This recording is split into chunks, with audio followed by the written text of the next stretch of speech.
Konnichiwa, gimana kabar kalian hari ini? Semoga sehat terus ya. Di video kali ini, Mimin akan membahas manhwa yang berjudul Istriku Adalah Musuh di Masa Depan.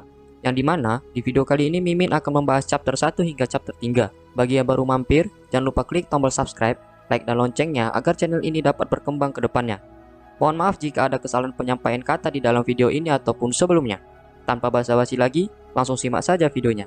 Di keramaian ibu kota, seorang pria membeli sebuah permen tanghulu yang berada di pasar ibu kota tersebut. Dan pria tersebut pun menceritakan dirinya dengan berkata, "Namaku adalah Zhao Jinyu dan aku adalah orang yang dilahirkan dengan biasa-biasa saja. Akan tetapi, jujur saja, meski banyak sekali yang ingin kukatakan, situasiku saat ini adalah tidak begitu bagus." Zhao Jinyu pun melirik ke arah kiri dan kanannya dan berkata, "Begitu banyak rasa haus darah yang kurasakan.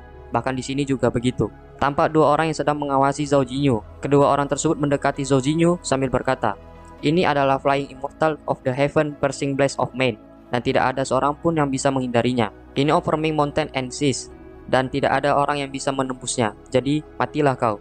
Tak sengaja, uang milik Zhao Jinyu terjatuh dan Jinyu berkata, "Astagoy, uangku jatuh." Jinyu pun menunduk dan orang yang akan menyerang Jinyu pun saling bertabrakan. Dan masing-masing dari dua orang tersebut pun itu terjatuh mengenai dagangan pasar. Melihat akan insiden itu, Zhao Jinyu tampak bingung dan kembali berjalan sambil berkata di dalam hati, "Dari waktu ke waktu, kejutannya sudah tidak lagi mengejutkan. Meski hanya seorang anak muda, tapi aku sudah menghadapi begitu banyak percobaan pembunuhan setiap harinya. Beruntung sekali aku bisa dilahirkan dengan kehidupan yang baik. Sejak awal, ayahku adalah seorang Perdana Menteri yang berkontribusi dalam pembangunan negara. Dulunya dia adalah orang yang membantu kaisar terdahulu dalam penaklukan sebuah negara. Jadi dia dihadiahi sebuah hak untuk tidak tunduk terhadap anggota kerajaan dan bisa membawa pedang saat sedang memasuki kekaisaran. Dia juga dijuluki dengan titel The Grand Duke. Tapi sejak kaisar terdahulu meninggal dunia, kaisar penggantinya berpikir jika ayahku adalah sebuah ancaman dan mencoba untuk menghapus seluruh garis keturunannya dari sejarah yang ada. Seperti yang terjadi sebelumnya, mereka menginginkanku untuk mati. Tidak ada seorang pun di jalan ini walaupun sudah siang bolong, pasti ada banyak Easter egg tersembunyi menungguku." Jinyu pun menghelaikan nafasnya dan berkata, "Lupakan saja." Ketika Jinyu kembali berjalan, tiba-tiba muncul serangan kembali, yang dimana sebuah senjata tajam datang menyerang ke arah Jinyu. Tetapi dengan mudah, Jinyu dapat menghindari serangan tersebut. Jinyu pun dengan santai menikmati permennya dan kembali berjalan sambil berkata di dalam hati, "Kehidupan sebelumnya, aku ini adalah seorang murid dari sekte Taiyi.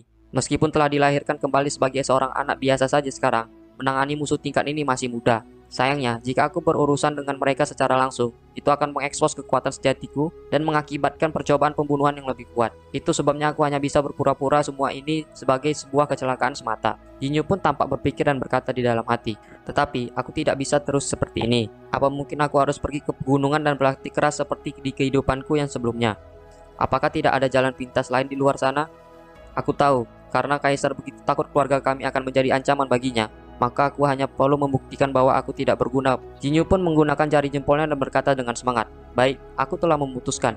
Mulai hari ini di Bangsal, aku akan menjadi sampah yang tidak berguna." Keesokan harinya, tapak Jinyu masih terlelap di atas kasur miliknya. Saking nyenyaknya, tak sengaja Jinyu menyenggol mangkuk yang berisikan air sehingga mangkuk itu pun jatuh dan menumpahkan air di lantai. Tiba-tiba dari arah luar, terdengar suara pelayan memanggil Jinyu. Pelayan itu pun berkata, Tuan muda, cepat bangun." Mendengar panggilan dari pelayan tersebut, Jinyu pun akhirnya bangun dan segera bangkit dari tempat tidurnya lalu berkata, "Apa waktunya makan siang?" Mendengar perkataan Jinyu, pelayan tersebut berkata, "Bukan begitu, begini Tuan muda. Qasim Lim sudah datang membawa putusan kekaisaran dari istana." Mendengar perkataan pelayan tersebut, Jinyu pun menguncuk matanya dan berkata, "Untuk apa kau panik? Lagian, itu untuk ayahku. Jadi apa hubungannya denganku?" Lalu Jinyu pun melihat sekelompok orang dari istana dan melihat Qasim Lim yang sedang bertemu dengan ayahnya. Qasim Lim pun memberi hormat sambil berkata, "Aku telah mendengar bahwa putra tertua Duke Dingbang, Zhao Jinyu, adalah orang yang lembut dan bijaksana dengan setelan yang luar biasa. Dan putri ketiga sudah berada di usia yang tepat untuk menikah sekarang. Jadi akan baik untuk menikahkan keduanya. Jadi dengan ini putri ketiga akan menikah dengan Jinyu, itu saja titahnya." Mendengar perkataan Qasim Lim, Jinyu pun terdiam mematung dan berkata, "Apa?" Duke Dingbang menerima sebuah gulungan dari Qasim Lim dengan bersedih hati sambil berkata, "Hamba terima titah ini dan berterima kasih kepada kaisar. Berpikir yang mulia masih memperhatikan pengikut tua ini begitu tinggi. Sungguh, apa itu layak? Hamba akan melakukan ini semua untuk yang mulia." Mendengar perkataan Duke Dingbang, Qasim Lim berkata kembali, "Dan yang mulia memerintahkan tuan muda untuk memasuki istana dan menyambutnya besok pagi. Tolong jangan terlambat." Mendengar perkataan Qasim Lim, Duke Dingbang pun memberi hormat sambil berkata, "Tentu saja." Mendengar perkataan Duke Dingbang, Qasim Lim pun berpamitan sambil berkata, "Kalau begitu, aku pergi dahulu." Setelah kepergian orang-orang dari istana, sang ayah, Dung Dingbang pun segera menutup pintu rumah kediamannya. Jinyu pun menghampiri sang ayah dan bertanya, "Menikah? Apa ini? Ayah, apa kau menjualku?" Mendengar perkataan Jinyu, Dung Dingbang tampak kesal dan berkata, "Berhenti bicara omong kosong. Apa kau pikir bahwa kaisar sialan akan membiarkanmu begitu saja? Aku ini hanya mencoba menyelamatkan hidupmu." Setelah mengatakan itu, Dung Dingbang pun melempar gulungan kertas dari kekaisaran sambil berkata, "Tetapi siapa yang tahu bahwa kaisar akan bertindak sejauh ini? Dan juga putri konyol itu akan menikah denganmu. Dia sudah keterlaluan." Mendengar perkataan itu, Jinyu pun tampak bingung dan berkata, "Putri yang mana dia?" Mendengar perkataan itu, Dung Dingbang pun menjawab, "Dia adalah salah satu yang sudah dibodohi sejak lahir ke titik di mana dia tidak bisa mewarisi nama keluarga Ji. Sebaliknya, dia harus mengikuti nama ibu kandungnya, Mu Laosu." Mendengar perkataan Dung Dingbang, Jinyu tampak berpikir dan berkata di dalam hati, "Mu Laosu? Aku ingat bahwa dia bukan seorang putri yang bodoh. Dia hanya bertindak kotor untuk menjaga dirinya tetap hidup lebih lama. Terlebih, kelak nanti si Moluso ini akan berhasil dalam kudeta tahta. Dia menggunakan metode yang kejam untuk mengobrak-abrik istana. Dia adalah tirani sejati. Pada saat itu, sebagai garis keturunan dari Duk yang hina, tidak mungkin aku harus melawan istriku sendiri. Benar kan? Selain itu, dia cukup cantik. Tetapi yang paling penting, saat ini dia masih sangat muda. Mungkin masih ada cara untuk menghentikannya dan mencegahnya melakukan hal yang sama. Sebagai contoh, jika aku yang pertama melakukan kudeta tahta dan berjalan menyusuri jalannya, sehingga dia tidak akan memiliki takdir lain lagi." Jinyu pun menunjuk ke arah Dung Dingbang dan berkata, "Ayah, mari kita menggulingkan tahta kerajaan. Aku benar-benar jenius." Mendengar perkataan Jinyu, Dung Dingbang pun tampak marah dan berkata, "Anak busuk, jangan lari. Kalau ini aku akan mengajarimu sampai mati." Mendengar perkataan Dung Dingbang, Jinyu pun tersenyum dan berkata, "Bercanda, hanya bercanda kok." Di sisi lain, di istana kekaisaran, tampak seorang wanita yang bernama Li Mu Laosu sedang bercermin dan berkata, "Kau mengatakan bahwa kaisar, ayahku, telah menjodohkanku dengan seseorang." Mendengar perkataan Mu Laosu, sang selir berkata, "Benar, aku sudah mencoba membujuk yang mulia, tetapi dia..." Mendengar perkataan sang selir, Mu Laosu berkata, "Membujuk?" Mendengar perkataan Mu Laosu, sang selir langsung bersujud dan berkata, "Tidak, bukan begitu. Maaf, aku kelewatan." Sang selir itu pun tampak kesal sambil berkata di dalam hatinya, "Sialan, bagaimanapun aku ini selir. Mengapa aku harus diperlakukan seperti seorang pembantu?" Mendengar perkataan sang selir, Mu Laosu pun berbalik menghadap sang selir tersebut dan berkata, "Terserahlah, aku ulangi lagi, orang yang akan kunikahi adalah putra Dung Dingbang, Zhao Jinyu." Mendengar perkataan Mu Laosu, sang selir berkata, "Benar sekali." Setelah mendengar perkataan sang selir, Mu Laosu pun tampak tersenyum dan berbalik arah membelakangi sang selir. Melihat tingkah Mu Laosu, sang selir tampak bingung dan berkata di dalam hati, "Ini buruk. Apakah wanita gila ini menerima terlalu banyak kejutan sehingga saat ini dia mencoba untuk melakukan sesuatu yang bodoh?" Mu Laosu pun tampak tersipu malu sambil berkata, "Masar abadi yang dibuang ke masa depan itu adalah calon suamiku. Di kehidupan sebelumnya, dia tidak memiliki hubungan apapun denganku. Tapi dalam kehidupan ini, kami akan menikah. Namun saat ini di kehidupan masa sebelumnya, dia seharusnya pergi ke Gunung Yuxian untuk berlatih dengan sekte Taiyi, bukan?" Sedikit informasi, sekte Taiyi merupakan sekte nomor 1 di dunia. Sekte ini memiliki sejarah yang jauh lebih dalam dan lebih tua daripada dinasti Daozu. Bahkan, kaisar saat ini harus menunjukkan rasa hormat kepada sekte Taiyi. Mu Laosu pun terlihat kaget sambil berkata di dalam hatinya, "Meskipun aku tidak tahu alasannya, kenapa dia belum bergabung dengan sekte Taiyi. Tapi jika dia benar-benar percaya pada rumor di luar sana dan berpikir aku seorang putri yang bodoh dan akhirnya melarikan diri dengan memasuki sekte, maka aku tidak akan melewatkan kesempatan ini. Maka aku tidak akan lewatkan kesempatan lain." Mu Laosu pun tampak tersenyum jahat sambil berkata di dalam hatinya, "Pelatihan untuk menjadi immortal sungguh omong kosong. Bagaimana kalau aku mencari cara untuk menghancurkan sekte Taiyi terlebih dahulu?"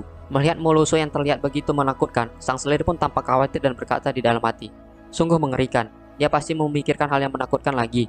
Mengetahui dia akan menikah dengan pria yang tidak berguna, dia pasti marah sekali." Sang selir pun berkata kepada Mu Laosu, "Karena ini adalah pernikahan yang dipilih oleh kaisar, tolong jangan terlalu marah." Setelah berkata kepada Mu Laosu, sang selir kembali berkata di dalam hatinya, "Lakukan apapun yang kau mau setelah menikah, tapi jangan bertingkah sekarang dan libatkan aku."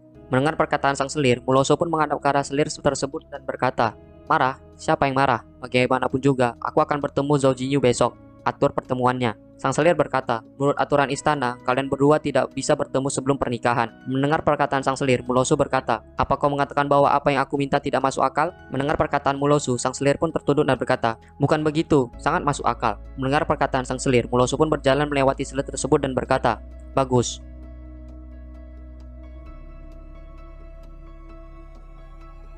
Tampak Dung Dingbang sudah berada di istana dan menemui Kaisar Daozu yang bernama Ji Xinghe.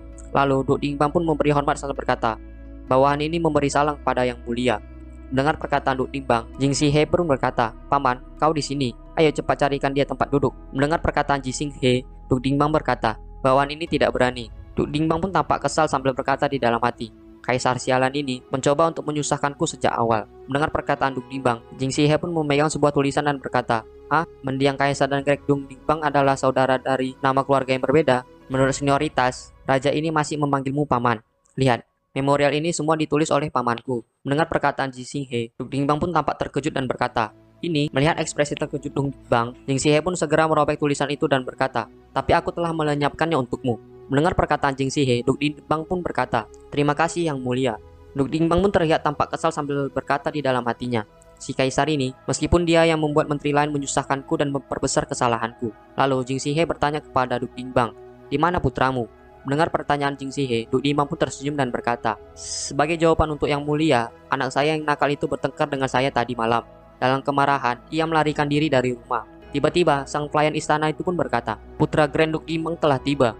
Mendengar perkataan pelayan istana tersebut, Duk Dingbang berkata kembali, saya kemarin sudah memberitahu putra saya untuk datang tepat waktu. Sepertinya dia masih mendengarkannya. Lalu masuklah Jinyu ke dalam istana dalam keadaan mabuk. Jinyu berkata, aku ingin minum 300 gelas anggur. Berikan lagi, aku masih kuat minum. Melihat tingkah laku anaknya, Duk Dingbang pun tampak syok dan segera menghampiri Zhao Jinyu dan memarahinya sambil berkata, sialan, bangun. Mendengar perkataan Duk Dingbang, Jing Sihe pun berkata, lupakan saja. Dia masih berani pergi ke rumah bordil bahkan setelah aku mengatur pernikahannya untuknya. Benar-benar mengesankan. Jing Sihe pun memperhatikan Jinyu yang terlihat mabuk, lalu tersenyum dan berkata, tapi ini benar-benar hal yang bagus. Sungguh pemuda yang liar dan genit, tapi kau tidak diperbolehkan untuk bertindak seperti ini lagi setelah menikah. Itu saja untuk hari ini, aku masih memiliki banyak dokumen untuk diurus. Mendengar perkataan Jing Sihe, Duk Dingbang pun membopong Zhao Jinyu sambil berkata, baik yang mulia. Di siang hari yang terik, Duk Dingbang pun menggendong Zhao Jinyu keluar dari dalam istana tersebut dan segera mencubit Jinyu sambil berkata, bocah sialan, berapa lama lagi kau akan berakting? Mendengar perkataan Duk Dingbang, Jinyu pun tertawa dan berkata, ayah, kalau berakting itu harus sampai akhir. Siapa tahu ada mata-mata di sekitar sini yang disiapkan oleh kaisar. Mendengar perkataan Jinyu, Duk Dingbang pun berkata, pertunjukan yang kau tampilkan sebelumnya akan lebih bagus jika aku menghajarmu. Katakan dengan jujur, semalam kau kabur kemana? Mendengar perkataan Duk Dingbang, Zhao Jinyu pun berkata, ke pavilion Cui Lu. Aku juga tidak sengaja mengajar putra dari menteri pasukan militer. Dia mungkin akan segera mengunjungiku, jadi bersiaplah. Mendengar perkataan Jinyu, Duk Dingbang pun mengusap wajahnya sambil berkata, terkadang aku benar-benar tidak tahu jika kau pura-pura atau tidak. Mendengar perkataan Duk Dingbang, Jinyu pun mengambil sebuah pedang miliknya dan berkata, selain itu, ada seseorang yang harus kubunuh malam ini. Aku serius. Mendengar perkataan Jinyu, Duk Dingbang pun bertanya, siapa yang akan kau bunuh? Tak mendengar ada balasan dari Jinyu, Duk Dingbang pun melihat ke arah punggungnya dan tak mendapati keberadaan Jinyu di situ. Duk Dingbang pun tampak terkejut dan tak bisa berkata-kata lagi. Malam harinya, seseorang berpakaian hitam tampak melompati dan menuruni dahan pohon dan memperhatikan kediaman istana. Ternyata orang itu adalah Jinyu. Jinyu pun membuka pakaiannya sambil berkata di dalam hati, pakaian malam ini terlalu sesak, aku tidak peduli lagi. Jinyu pun segera melompat dari dahan pohon dan mendekati istana sambil berkata, Mulosu menjadi tiran di tempat ini, dan pelaku yang memicunya berada di dalam pavilion Tian Yi ini. Jinyu pun mengeluarkan pedangnya dan mengerahkan kekuatan spiritualnya sambil berkata, meskipun kau belum melakukan apapun, tapi tolong matilah di sini sekarang. Jinyu pun mengerahkan kekuatan spiritualnya ke arah istana kaisar sehingga kekuatan tersebut pun mengeluarkan cahaya yang sangat terang. Kekuatan spiritual milik Jinyu pun menembus pelindungan istana yang meledakkan dinding istana kaisar tersebut. Setelah mengarahkan serangannya, Jinyu pun terdiam dan berkata di dalam hati, ahli dari istana akan segera datang. Aku akan terlibat masalah jika terlihat mencurigakan. Lebih baik aku mundur dulu. Jinyu pun segera pergi dari pepohonan tersebut dan berhenti di atas genteng istana.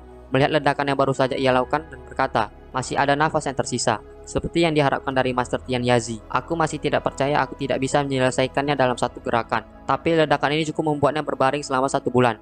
2 bulan lagi, puncak immortal tersembunyi akan terbuka. Saat waktunya tiba, Tian Yazi pasti tidak bisa pergi. Ji Xinghe tidak akan punya ahli dalam setengah immortal yang bergerak di sekitarnya. Dengan begitu, kekacauan dari kehidupanku sebelumnya bisa ditunda setidaknya selama 2 tahun. Jinyu pun tampak diam berpikir sambil berkata di dalam hati. Ditambah lagi, di kehidupanku sebelumnya, saat ini Mulosu ditangkap di penjara karena kejahatan membesarkan parasit. Tapi ternyata dia dijebak oleh sampah keluarga Huang. Lalu, Jinyu pun tersenyum dan berkata, kalau begitu, aku akan mengikatnya di rumah dan menjaganya. Dengan begitu, dia akan sepenuhnya aman. Di sisi lain, di istana Yongning, seseorang memanggil sang selir yang sedang bersantai di atas balkon. Seseorang itu pun menghampirinya dan berkata, saudari, tolong aku. Sang selir pun tampak terkejut dan berkata, siapa kau?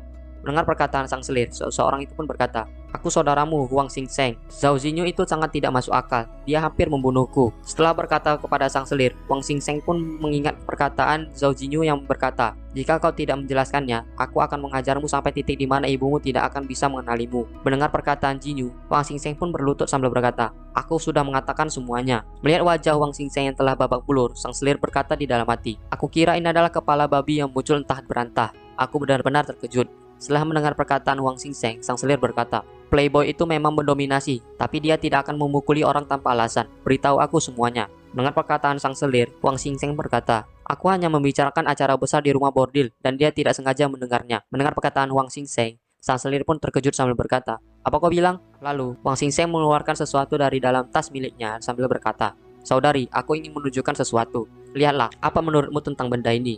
Melihat benda yang dikeluarkan oleh Huang Xingsheng, sang selir tampak terkejut dan segera merebut barang itu dan bertanya, "Benda ini, dari mana kau dapatkan ini?" Tak sengaja, sang selir menggenggam tangan Huang Xingsheng dengan kuat, sehingga Xingsheng tampak kesakitan dan berkata, "Saudari, sakit, kau melukaiku." Sang selir pun memperhatikan benda yang berada di tangannya sambil berkata di dalam hati, "Bagaimana bisa parasit yang diam-diam kubesarkan ada di tangannya?" Untuk bertanding dalam posisi, aku membesarkan parasit ini di istana dan akan digunakan dalam keadaan darurat. Tapi jika tersebar, ini akan menjadi kejahatan ibu kota.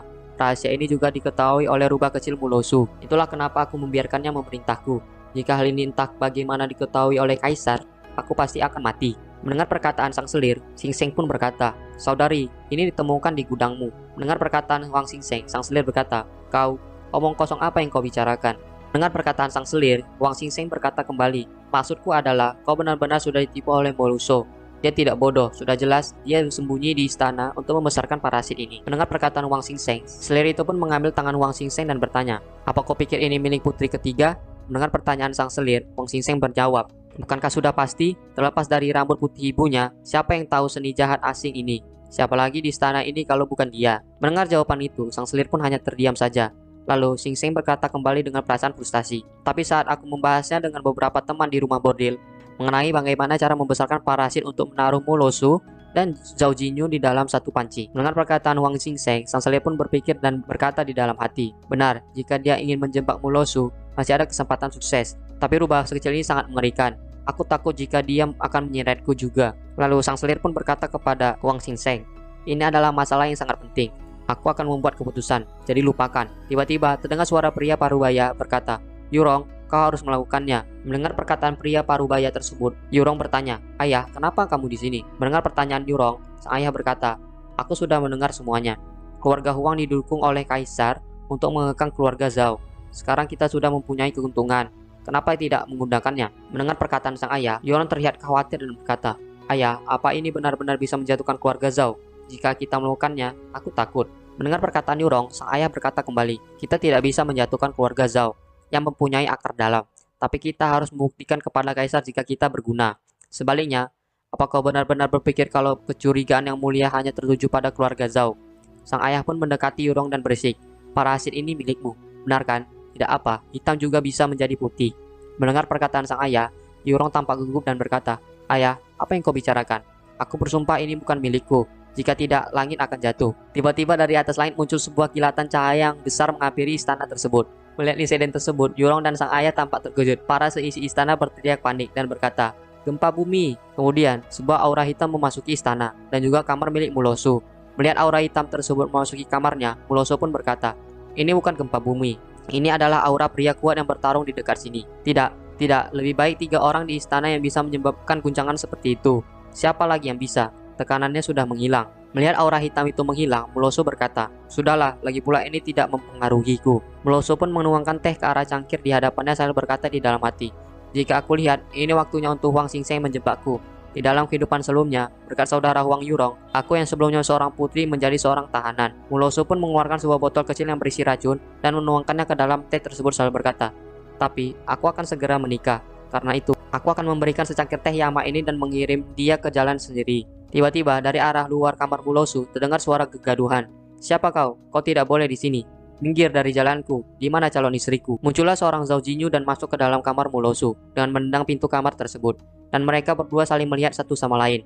Jinyu pun menatap ke arah Mulosu sambil berkata di dalam hati, "Putri pembunuh yang brutal dan kejam itu, Sekarang dia hanyalah gadis kecil polos yang berpura-pura menjadi bodoh. Melihat kemunculan Jinyu, Muloso pun tampak tersipu malu dan berkata di dalam hati, "Peseni bela diri immortal surgawi yang tak tertandingi. Pria yang menerobos ke dalam istana dengan pedang dan bertanya padaku apakah aku bersedia bersama dengannya meskipun dia dikelilingi musuh. Sekarang, dia adalah playboy yang bebas. Tampan sekali." Jinyu pun berjalan mendekati Muloso dan mengambil secangkir teh yang sudah dituang oleh Muloso beberapa menit yang lalu. Jinyu berkata, "Yang mulia baik sekali sampai menyiapkan secangkir teh untukku." Dan Jinyu pun segera meminum teh tersebut. Melihat ketampanan Jinyu, Muloso pun terpesona dan berkata di dalam hati, "Apakah aku boleh menonton ini tanpa membayar apapun?" Dia terlihat sangat tampan bahkan saat meminum teh. Seketika, Muloso pun tersadar melihat Jinyu meminum teh buatannya dan berkata, "Tunggu, minum teh?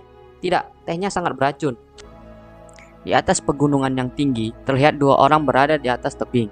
Lalu, seekor burung elang hinggap di lengan milik Kaisar Jingse. Dan Jingse pun bertanya kepada pelayan setianya, "Apa kau menemukan siapa itu?" Mendengar pertanyaan Jingse, pelayan itu pun berkata, "Saya tidak kompeten dan telah memerintahkan bawahan saya untuk meningkatkan usaha mereka. Tapi yang masuk ke dalam istana kemarin hanya ada dua orang, Duk Dingbang dan putranya." Mendengar perkataan pelayan tersebut, Jingse bertanya kembali, "Bagaimana situasi Tian Yazi sekarang?" Mendengar pertanyaan Jisinghe, pelayan itu berkata kembali, "Yang mulia, dia tidak berada dalam bahaya. Hanya sisa energi pedang di tubuhnya saja yang sulit dihapuskan." Lalu, tampak dari dalam sebuah gubuk tak berpenghuni, tampak seorang pria berambut putih sedang bertapa. Sampai-sampai, pria tersebut mengeluarkan darah dari mulutnya. Pria tersebut merupakan Master Pavilion Tian Yazi. Tian Yazi pun membuka matanya, dan tersenyum sambil menyeka darah yang berada di mulutnya dan berkata, "Saya membuatmu khawatir, Yang Mulia." Jisinghe pun menghampiri Tian Yazi dan berkata, "Apakah orang yang melukaimu benar-benar sekuat itu?" Mendengar pertanyaan Jisinghe, Tian Yazi berkata, "Pihak lawan adalah seorang immortal. Dia adalah seorang pedang, dan aku hanyalah ikan. Saya beruntung tidak mati kali ini, tapi esensi sejatiku rusak parah. Aku khawatir jika perjalanan ke puncak immortal tersembunyi 2 bulan lagi." Mendengar perkataan Tian Yazi, Jisinghe pun bertanya kembali, "Apa kau tahu teknik sekte mana yang digunakan orang itu?" Mendengar pertanyaan Jisinghe, Tian Yazi pun menunduk sambil berkata, "Terus terang, saya percaya pihak lawan adalah anggota senior dari sekte Taiyi." Mendengar perkataan Tian Yazi, Jisinghe tampak tertegun dan berkata, "Sekte Taiyi? Jika seperti itu, aku akan bertanya pada niat mereka." Lalu, sang pelayan istana menghampiri Jisinghe dan berkata, "Yang mulia, ini tidak bagus. Yang mulia, Tuan Muda Zhao membawa pergi putri ketiga." Mendengar perkataan pelayan tersebut, Jisinghe melirik ke arah pelayan itu dan berkata, "Playboy sialan itu lagi, dia sama sekali tidak mempunyai tata krama. Ada banyak ahli di dalam istana, tapi mereka masih tidak bisa menangani satu orang, yang bahkan tidak mengetahui seni bela diri." Mendengar perkataan Jisinghe, pelayan tersebut pun tampak gugup sambil berkata, "Ini, para penjaga tidak berani melukai Tuan Muda Zhao. Tuan Muda mengatakan jika siapapun berani menghentikannya, dia akan menuliskan namanya di buku kecil." Zhao Jinyu pun menuliskan sesuatu di atas secari kertas, dan Zhao Jinyu pun mengancam para penjaga istana dengan berkata, "Cobalah, majulah, maju kalian. Siapa yang berani mendekat, aku akan menaruh namanya di sini." Melihat tingkah Zhao Jinyu, Muloso pun tampak takjub melihat Zhao Jinyu yang begitu berani dan semangat. Lalu, Zhao Jinyu pun menunjuk ke arah para penjaga sambil berkata, "Kau yang di sana, iya kau, dan kau juga, kalian semua akan mati." Mendengar perkataan Zhao Jinyu, para penjaga istana pun langsung tumbang sambil berkata, "Matilah aku, dia terlalu kuat, perutku sakit." Melihat para penjaga yang tampak menderita, Zhao Jinyu pun tersenyum sambil berkata, "Lemah sekali, ayo pergi, gadis kecil bodoh." Mendengar perkataan Zhao Jinyu, Muloso pun tampak kesal dan berkata, "Jangan panggil aku gadis bodoh." Mendengar perkataan Muloso, Zhao Jinyu pun mengusap rambut Muloso sambil berkata, "Baik-baik, jangan marah." Melihat ekspresi Muloso yang menggemaskan, Zhao Jinyu pun tersenyum dan berkata di dalam hati, dengan penampilan naifnya yang sekarang, dia ini terlalu manis. Melihat Zhao Jinyu yang menatap sambil tersenyum, Muloso pun juga berkata di dalam hati, "Ini buruk, rambutku semuanya akan berantakan. Dia juga terlalu terang-terangan." Lalu, Zhao Jinyu pun menggenggam tangan Muloso sambil berkata, "Ayo, mari kita pulang." Sesampainya di kediaman rumah Duk Dingbang, Zhao Jinyu pun berkata, "Ayah, aku kembali." Melihat kehadiran Zhao Jinyu, sang ayah, Duk Dingbang melempar anak panah yang tertempel secari surat ke arah Zhao Jinyu dan berkata, "Kau masih tahu cara pulang ke rumah?" Dengar perkataan Duk Dingbang, Zhao Jinyu pun menangkap anak panah tersebut dan berkata, "Apa ayah mempersiapkan hadiah untuk kepulanganku?" Zhao Jinyu pun membaca secari surat itu dan berkata, "Apa ini?" Isi dari surat tersebut adalah Playboy nomor 1 di dunia. Mendengar perkataan Zhao Jinyu, Duk Dingbang pun tampak marah dan berkata, "Seluruh istana kekaisaran tahu jika kau menculik putri ketiga. Apa kau tahu berapa banyak pejabat sipil dan militer yang akan dikeluarkan untuk masalah ini?" Mendengar perkataan Duk Dingbang, Zhao Jinyu pun berkata, "Aku merasa terhormat atas gelar ini. Pertama-tama, aku ingin berterima kasih kepada diriku sendiri atas kerja kerasnya selama setahun." Mendengar perkataan Zhao Jinyu, Duk Dingbang pun tampak kesal dan berkata, "Berhentilah bercanda. Lupakan. Untuk sekarang, mari kesampingkan masalah ini." Duk Dingbang pun memberi salam kepada Moluso dengan berkata, "Salam, Yang Mulia Putri." Dan Duk Dingbang pun melihat ke arah Moluso sambil berkata di dalam hati, "Persis seperti rumor yang beredar, putri ketiga memang sangatlah cantik. Sayang sekali, dia dilahirkan dengan keadaan bodoh." Lalu, Duk Dingbang pun berkata kembali kepada Moluso, "Aku sudah mempersiapkan cemilan untuk Yang Mulia. Seseorang, bawa Yang Mulia ke sana." Setelah Moluso pergi bersama seorang pelayan, Duk Dingbang pun menatap Zhao Jinyu sambil melipat kedua tangannya dan berkata, "Bocah, sekarang hanya ada kau dan aku. Katakan sejujurnya, apa yang kau lakukan tadi malam?" Mendengar perkataan Duk Dingbang, Zhao Jinyu pun tampak menghampiri perkarangan bunga mawar dan berkata, "Lupakan saja, aku gagal. Ini tidak bekerja."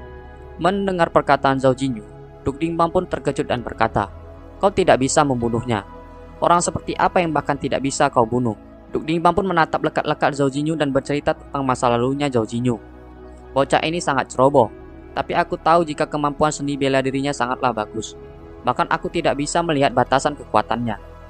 Setahun kemarin, perbatasan selatan dalam keadaan darurat. Suku Wisua membentuk sebuah pasukan untuk menjajah. Pelindung perbatasan selatan adalah putri tetuaku, kakak perempuan Zhao Jinyu, Zhao Rusang.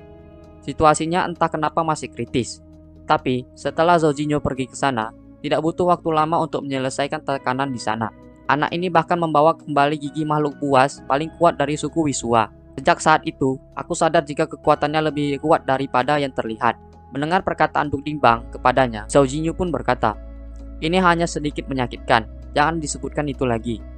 Mendengar perkataan Zhao Jinyu, Duk Dingbang pun berkata kembali, "Mari berbicara mengenai putri ketiga. Aku tahu sang kaisar tidak masalah jika kau membawa putri ketiga. Tapi dia akan mengirim beberapa pelayan ke rumah kami, mengatakan jika mereka harus memenuhi status royal. Kau pasti tahu jika di antara orang-orang itu pasti akan ada mata-mata kaisar."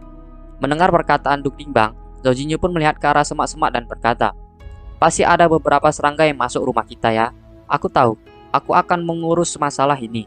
Oh ya, ayah, apa kau pernah berpikir untuk membunuh Pak Tua dari keluarga Huang?" Mendengar perkataan Zhao Jinyu, Duk Dingbang pun berkata, "Pak Tua Huang Yu, Menteri Perang Huang Yi.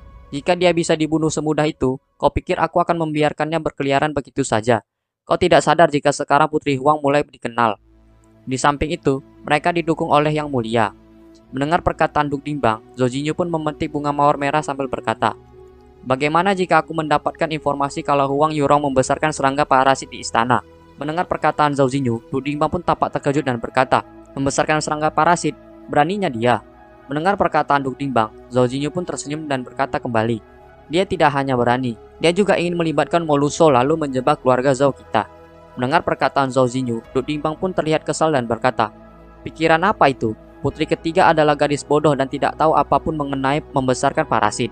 Lalu dia juga ingin menyeret keluarga kita ke dalamnya." Mendengar perkataan Duk Dingbang, Zhao Jinyu pun berkata, "Jangan khawatir ayah, serahkan saja padaku." Keesokan harinya, tampak Zhao Jinyu menatap ke arah jendela kediamannya. Lalu, tiba-tiba muncul seekor burung, dan Zhao Jinyu pun berkata, "Burung biru." Mendengar perkataan Zhao Jinyu, burung biru itu pun hinggap di tangan Zhao Jinyu dan berkata, "Burung biru di sini. Apakah ada perintah dari Pendeta Agung?" "Pendeta Agung, aku dengar kamu akan menikahi seorang putri bodoh. Apa itu benar? Mungkin. Apa Anda memanggil saya untuk membereskannya?" Mendengar perkataan burung biru tersebut, Zhao Jinyu pun meramas burung biru tersebut dan menatapnya dengan tatapan menakutkan, sambil berkata, "Jika kau berani menyentuhnya, aku akan membunuhmu berserta seluruh klanmu. Mengerti?" Mendengar perkataan Zhao Jinyu, burung biru itu pun tampak gemetaran dan berkata, "Pendeta Agung, aku hanya..." Burung biru tersebut pun terdiam menatap Zhao Jinyu yang tampak marah sambil berkata di dalam hati, "Pendeta Agung benar-benar marah. Sebelumnya, dia datang ke klan dan menghajar semua orang di sana. Dia mempunyai ekspresi yang sama saat 8 kepala naga ilahi berkepala 9 terpotong." Burung biru kecil itu pun melepaskan cengkraman dari Zhao Jinyu dan berkata kembali, "Ini salahku, ini salah pelayan, karena terlalu ikut campur." Mendengar perkataan burung biru tersebut, Zhao Jinyu pun berkata, "Jangan ulangi kesalahan yang sama. Kali ini aku akan memaafkanmu. Tapi ingatlah, agar tidak mengatakan kata-kata seperti itu lagi." Mendengar perkataan Zhao Jinyu, burung biru itu pun berkata, "Baik." Lalu Zhao Jinyu pun berkata kembali, "Jangan khawatir, karena klanmu dan aku telah menjadi teman. Dan aku juga telah menjadi perintah kedua ke klanmu. Aku tidak akan memperlakukanmu secara tidak adil karena kau juga adalah cucu ketua klan. Jika kau bisa mendengarkan perintah dan melakukan pekerjaan dengan baik." Mendengar perkataan Zhao Jinyu, burung biru itu pun hinggap di bahu Zhao Jinyu. Melihat tingkah burung biru itu, Zhao Jinyu pun tersenyum dan berkata, "Bagus. Aku ingin bertanya, tetua mana dari klanmu yang bertanggung jawab atas para penganut ibu kota?" Mendengar perkataan Zhao Jinyu, burung biru berkata, "Dia adalah tetua ke-9. Mendengar jawaban dari burung biru itu, Zhao Jinyu pun tampak bingung dan berkata, "Tetua ke-9?" Lalu burung biru itu pun berkata kembali, "Penjagaan ibu kota benar-benar ketat. Ini selalu menjadi tanggung jawab tetua ke-9 yang mana ahli dalam bersembunyi. Tetapi, sejak Anda menjadi pendeta agung, tetua ke-9 telah mundur. Tapi pendaftaran penganut masih berjalan lancar." Mendengar perkataan burung biru tersebut, Zhao Jinyu pun bertanya, "Kalau begitu, mulai sekarang penganut di ibu kota akan mengikuti perintahku." Mendengar pertanyaan Zhao Jinyu, burung biru berkata, "Itu benar, sesuai perintah Anda." Mendengar perkataan burung biru itu, Zhao Jinyu berkata, "Bagus, jika seperti itu, Wang Yurong jelas tercatat dalam pendaftaran, bukan?" Mendengar perkataan Zhao Jinyu, burung biru itu pun menjawab, "Benar, saat tetua ke-9 masih berada di ibu kota, Wang Yurong memegang kontribusi tertinggi di antara penganut lainnya." Mendengar jawaban itu, Zhao Jinyu pun berkata, "Kerja bagus, Kaisar bodoh itu pasti tidak pernah mengira kawan tercintanya adalah penganut penyihir. Belum lagi kebencian di antara klan Zhao dan klan Huang, dia akan menjadi pijakan yang bagus. Sebentar lagi, aku akan melihatnya." Lalu, Zhao Jinyu pun bertanya kepada burung biru itu, "Apa kau membawa serangga beracun tak terwujudku?" Mendengar pertanyaan Zhao Jinyu, burung biru itu pun menjawab, "Iya, tentu saja." Melihat serangga beracun itu tampak menjijikkan, Zhao Jinyu pun terlihat mual dan berkata, "Aku masih belum ingin memakannya." Mendengar perkataan Zhao Jinyu, burung biru itu pun berkata, "Kalau begitu, saya akan menyegelnya lagi." Dan burung biru itu pun kembali menyimpan serangga beracun itu di dalam tubuhnya. Lalu burung biru itu pun berkata, "Selesai, beritahu saya jika pendeta agung membutuhkannya." Mendengar perkataan burung biru tersebut, Zhao Jinyu tampak merasa shock. Di sisi lain, pada kamar Moluso, tampak sang pelayan keluar dari kamar tersebut dan berkata, "Yang mulia, pelayan yang setia ini akan pergi." Setelah pelayan tersebut keluar dari kamar Moluso, pelayan itu pun tersenyum sambil berkata di dalam hati, "Putri ketiga ini sama seperti yang dirumorkan, manis sekali." Melihat kepergian sang pelayan, Moluso pun berkata di dalam hatinya, "Dia akhirnya pergi. Seluruh bagian istana dijaga ketat. Selama beberapa tahun, aku sudah bertingkah seperti gadis bodoh. Mempunyai alat sihir di sampingku, sudah seperti keberuntungan beserta. Tapi tiba-tiba kepala batu itu membawaku. Untung saja, aku membawa alat sihir ini denganku." Moluso pun membuka alat sihir berupa kaca cermin miliknya dan berkata, "Yuan Ji, kalian sudah sampai mana?" Seorang wanita bernama Yuan Ji muncul dari alat sihir itu dan berkata, "Pemimpin roh, anggota klan dan saya telah sampai ibu kota. Kita akan bertemu dengan tuan ibu kota dalam beberapa hari. Jika ada hal lain, tambang Kalkedoni yang pemimpin beritahu sebelumnya telah ditempati oleh orang lain." Mendengar perkataan Yuan Ji, Moluso pun tampak terkejut dan berkata, "Apa?" Moluso pun terdiam dan terlihat cemas sambil berkata di dalam hatinya, "Tambang Kalkedoni adalah bagian paling penting dari tanah pemburuan rumah tangga kekaisaran. Ini seharusnya ditemukan oleh orang-orang dalam 7 atau 8 tahun lagi. Bagaimana tambang ini bisa ditempati oleh orang lain? Jangan bilang." Lalu Yuan Ji pun berkata kembali, "Tambang Kalkedoni sangatlah penting untuk klanku, para barbarian dari perbatasan selatan." Mendengar perkataan Yuan Ji, Moluso pun bertanya, "Perbatasan selatan? Apakah ini klan ilmu sihir?" Mendengar pertanyaan Moluso, Yuan Ji pun menjawab, "Benar, orang-orang yang menempati tambang Kalkedoni pasti berasal dari klan ilmu sihir. Sihir yang mereka gunakan berbeda dengan biksu utama biasa. Saya pasti tidak salah." Mendengar perkataan Yuan Ji, Moluso pun terdiam dan berkata di dalam hati, "Klan ilmu sihir selalu mempunyai orang yang sembunyi di ibu kota. Jika benar mereka, maka masih ada kesempatan. Jika mereka tahu lebih awal mengenai tambang Kalkedoni di tanah perburuan rumah tangga kekaisaran, kelihatannya aku berpikir terlalu berlebihan. Ada sedikit perbedaan antara dua kehidupan. Tidak perlu berpikir terlalu jauh. Aku juga dengar jika Tian Yaji terluka karena seorang ahli. Ini sama sekali tidak mirip dengan kehidupanku sebelumnya." Lalu, Moluso pun berkata kepada Yuan Ji, "Kumpulkan semua anggota klan. Tambang Kalkedoni bisa meningkatkan bakat kultivasi. Kita harus mendapatkannya apapun yang terjadi."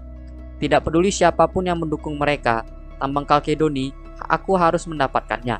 Mendengar perkataan Moluso, Yuanji pun berkata, Yuanji telah menerima perintah.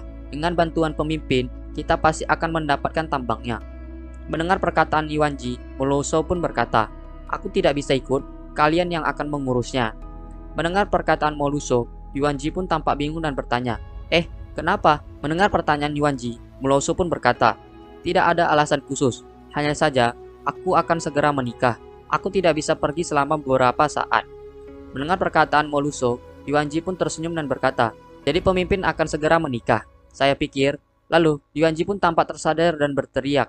Mendengar teriakan dari Yuanji, Moluso pun berkata, pelankan suaramu, seseorang datang. Tiba-tiba, dari arah pintu kamar Moluso, Zhao Jinyu mendatangi Moluso sambil berkata, tuan muda ini telah datang. Melihat Moluso yang terduduk sambil memegang kaca bulat miliknya, Zhao Jinyu pun menghampiri Moluso dan berkata, aku tahu kamu sangat cantik, tapi kamu tidak perlu melihati cermin seharian kan? Zhao Jinyu pun mengambil cermin kecil milik Moluso dan berkata, tidak ada yang spesial dari cermin ini. Aku akan memberikanmu yang lebih baik. Mendengar perkataan Zhao Jinyu, Moluso pun tampak kesal dan berkata, ini adalah sesuatu yang ditinggalkan oleh ibuku. Mendengar perkataan Moluso, Zhao Jinyu pun mengembalikan cermin kecil milik Moluso sambil berkata, maafkan aku tidak tahu mengenai hal itu. Mendengar perkataan Zhao Jinyu, Moluso pun tersipu malu dan berkata di dalam hati, seperti yang kuduga, dia hanya ingin bertingkah baik. Dan Moluso pun kembali berkata, jangan khawatir, aku memaafkanmu. Mendengar perkataan Moluso, wajah Zhao Jinyu pun tampak memerah dan berkata, kelihatannya kamu sama sekali tidak menyentuh makanannya. Apakah ini tidak cocok dengan seleramu? Mendengar perkataan Zhao Jinyu, Moluso pun berkata, aku sedang menunggumu. Mendengar perkataan Moluso, Zhao Jinyu pun tampak bingung dan bertanya, kenapa menungguku? Moluso yang tersipu malu itu pun menjawab, bukankah itu suami istri?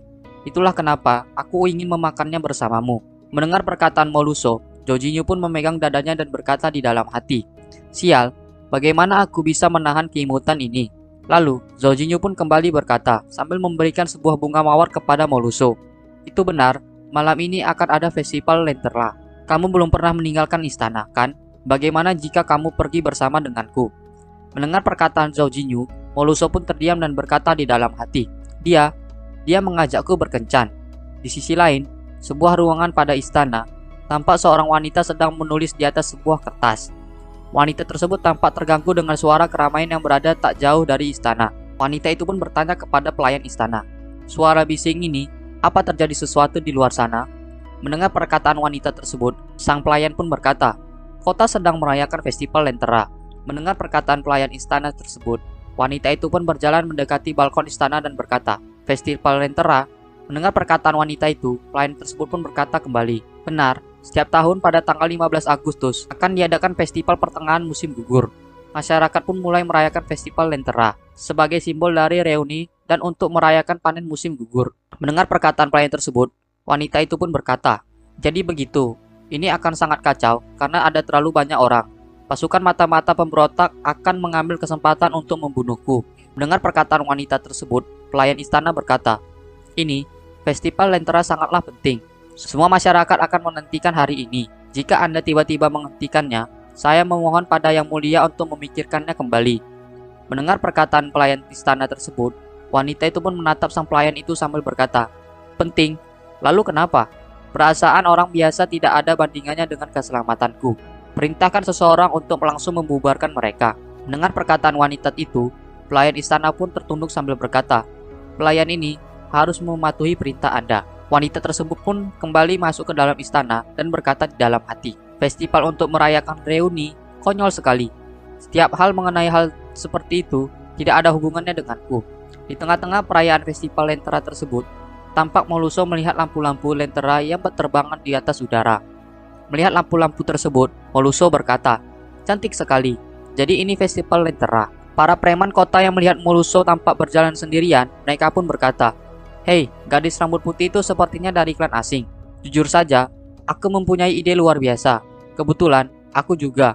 Mendengar perkataan para preman tersebut, Zhao Jinyu pun menghampiri mereka dan berkata, aku mempunyai pelajaran penuh hukuman di sini. Apakah kalian tertarik? Kemudian, para preman tersebut pun sudah terkapar lemas di sisi jalanan.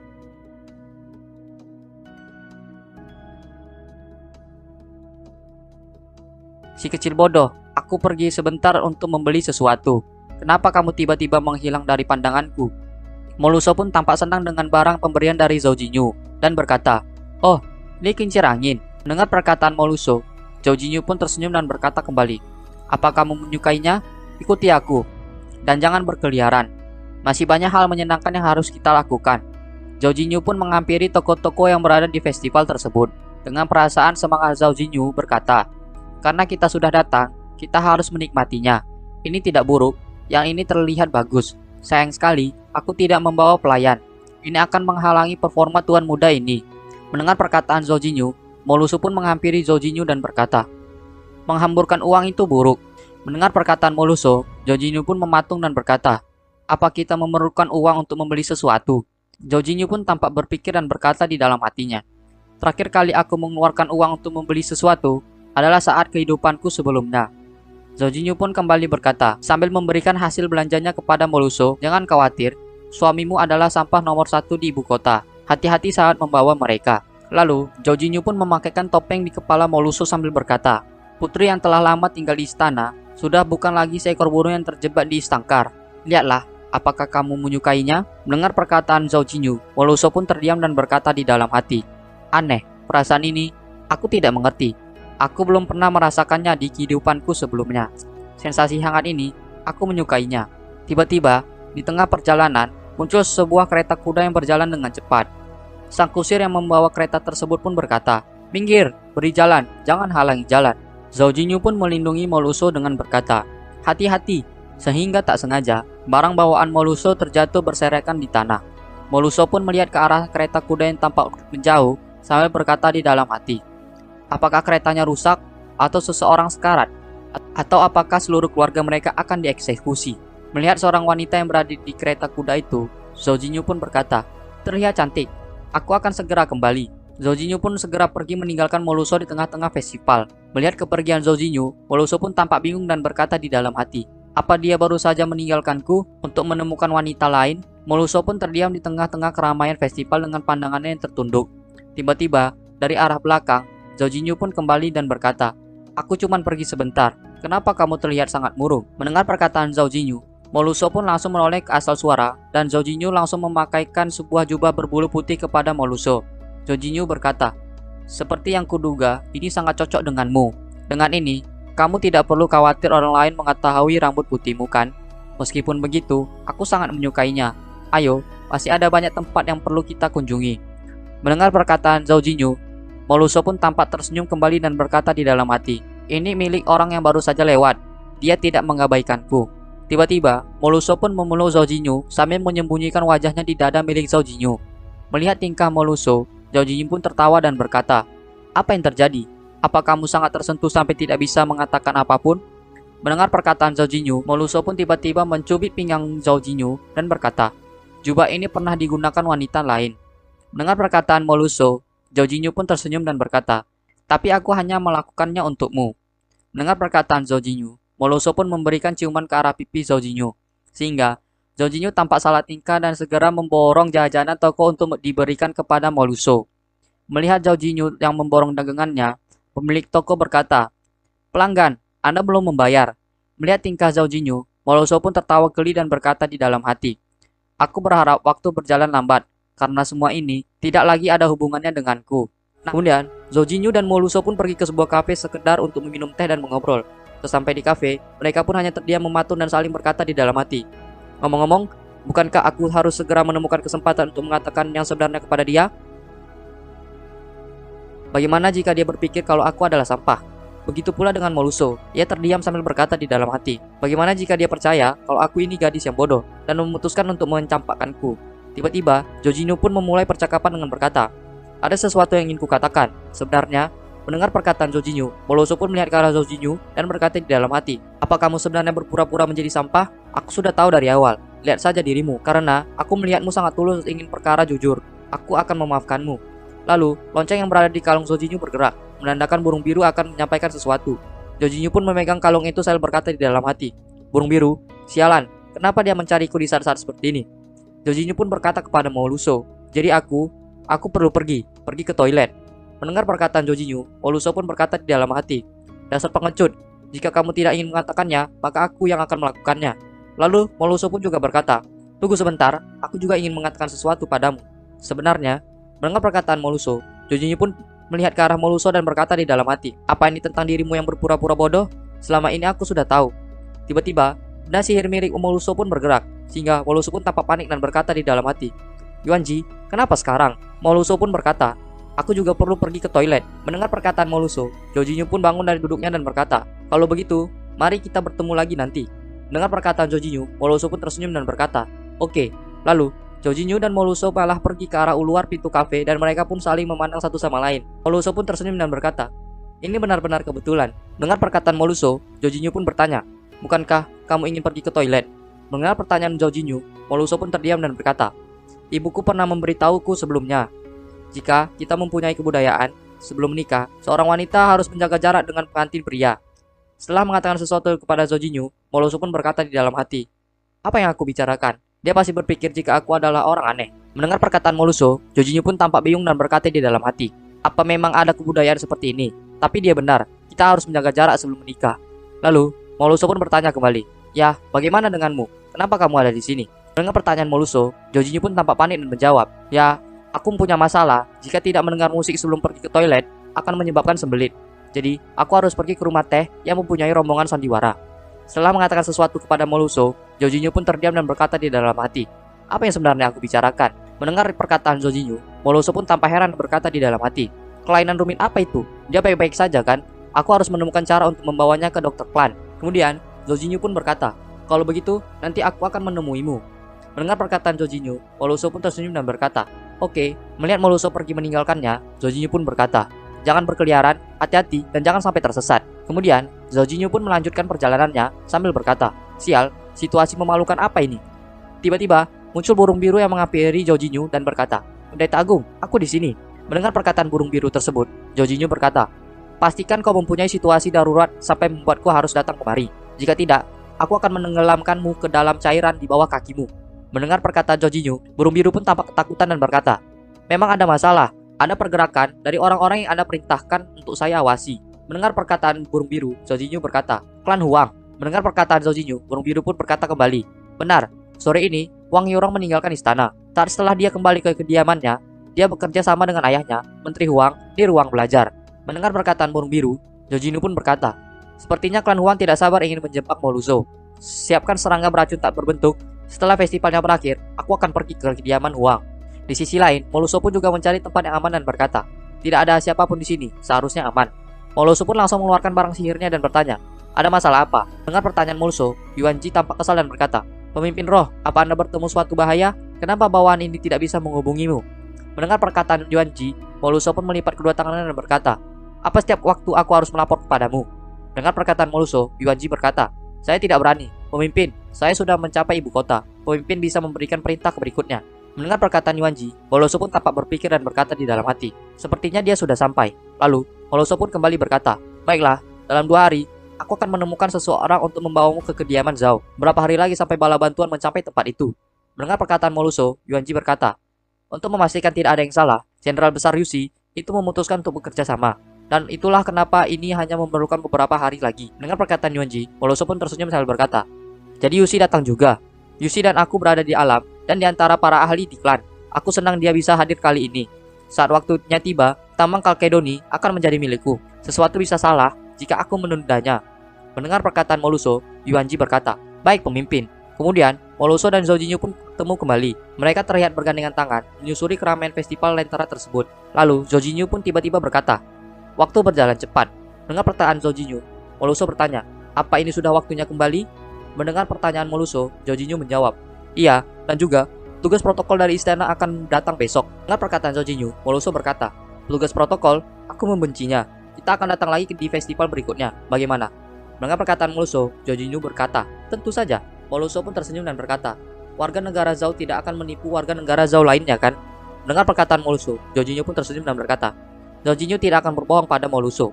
Tiba-tiba, Jorginho pun menghilang dari pandangan Moluso. Jorginho segera pergi dengan melompat ke arah atap kuil dan berkata kepada burung biru, kau membawa serangga beracun tak berbentuknya kan?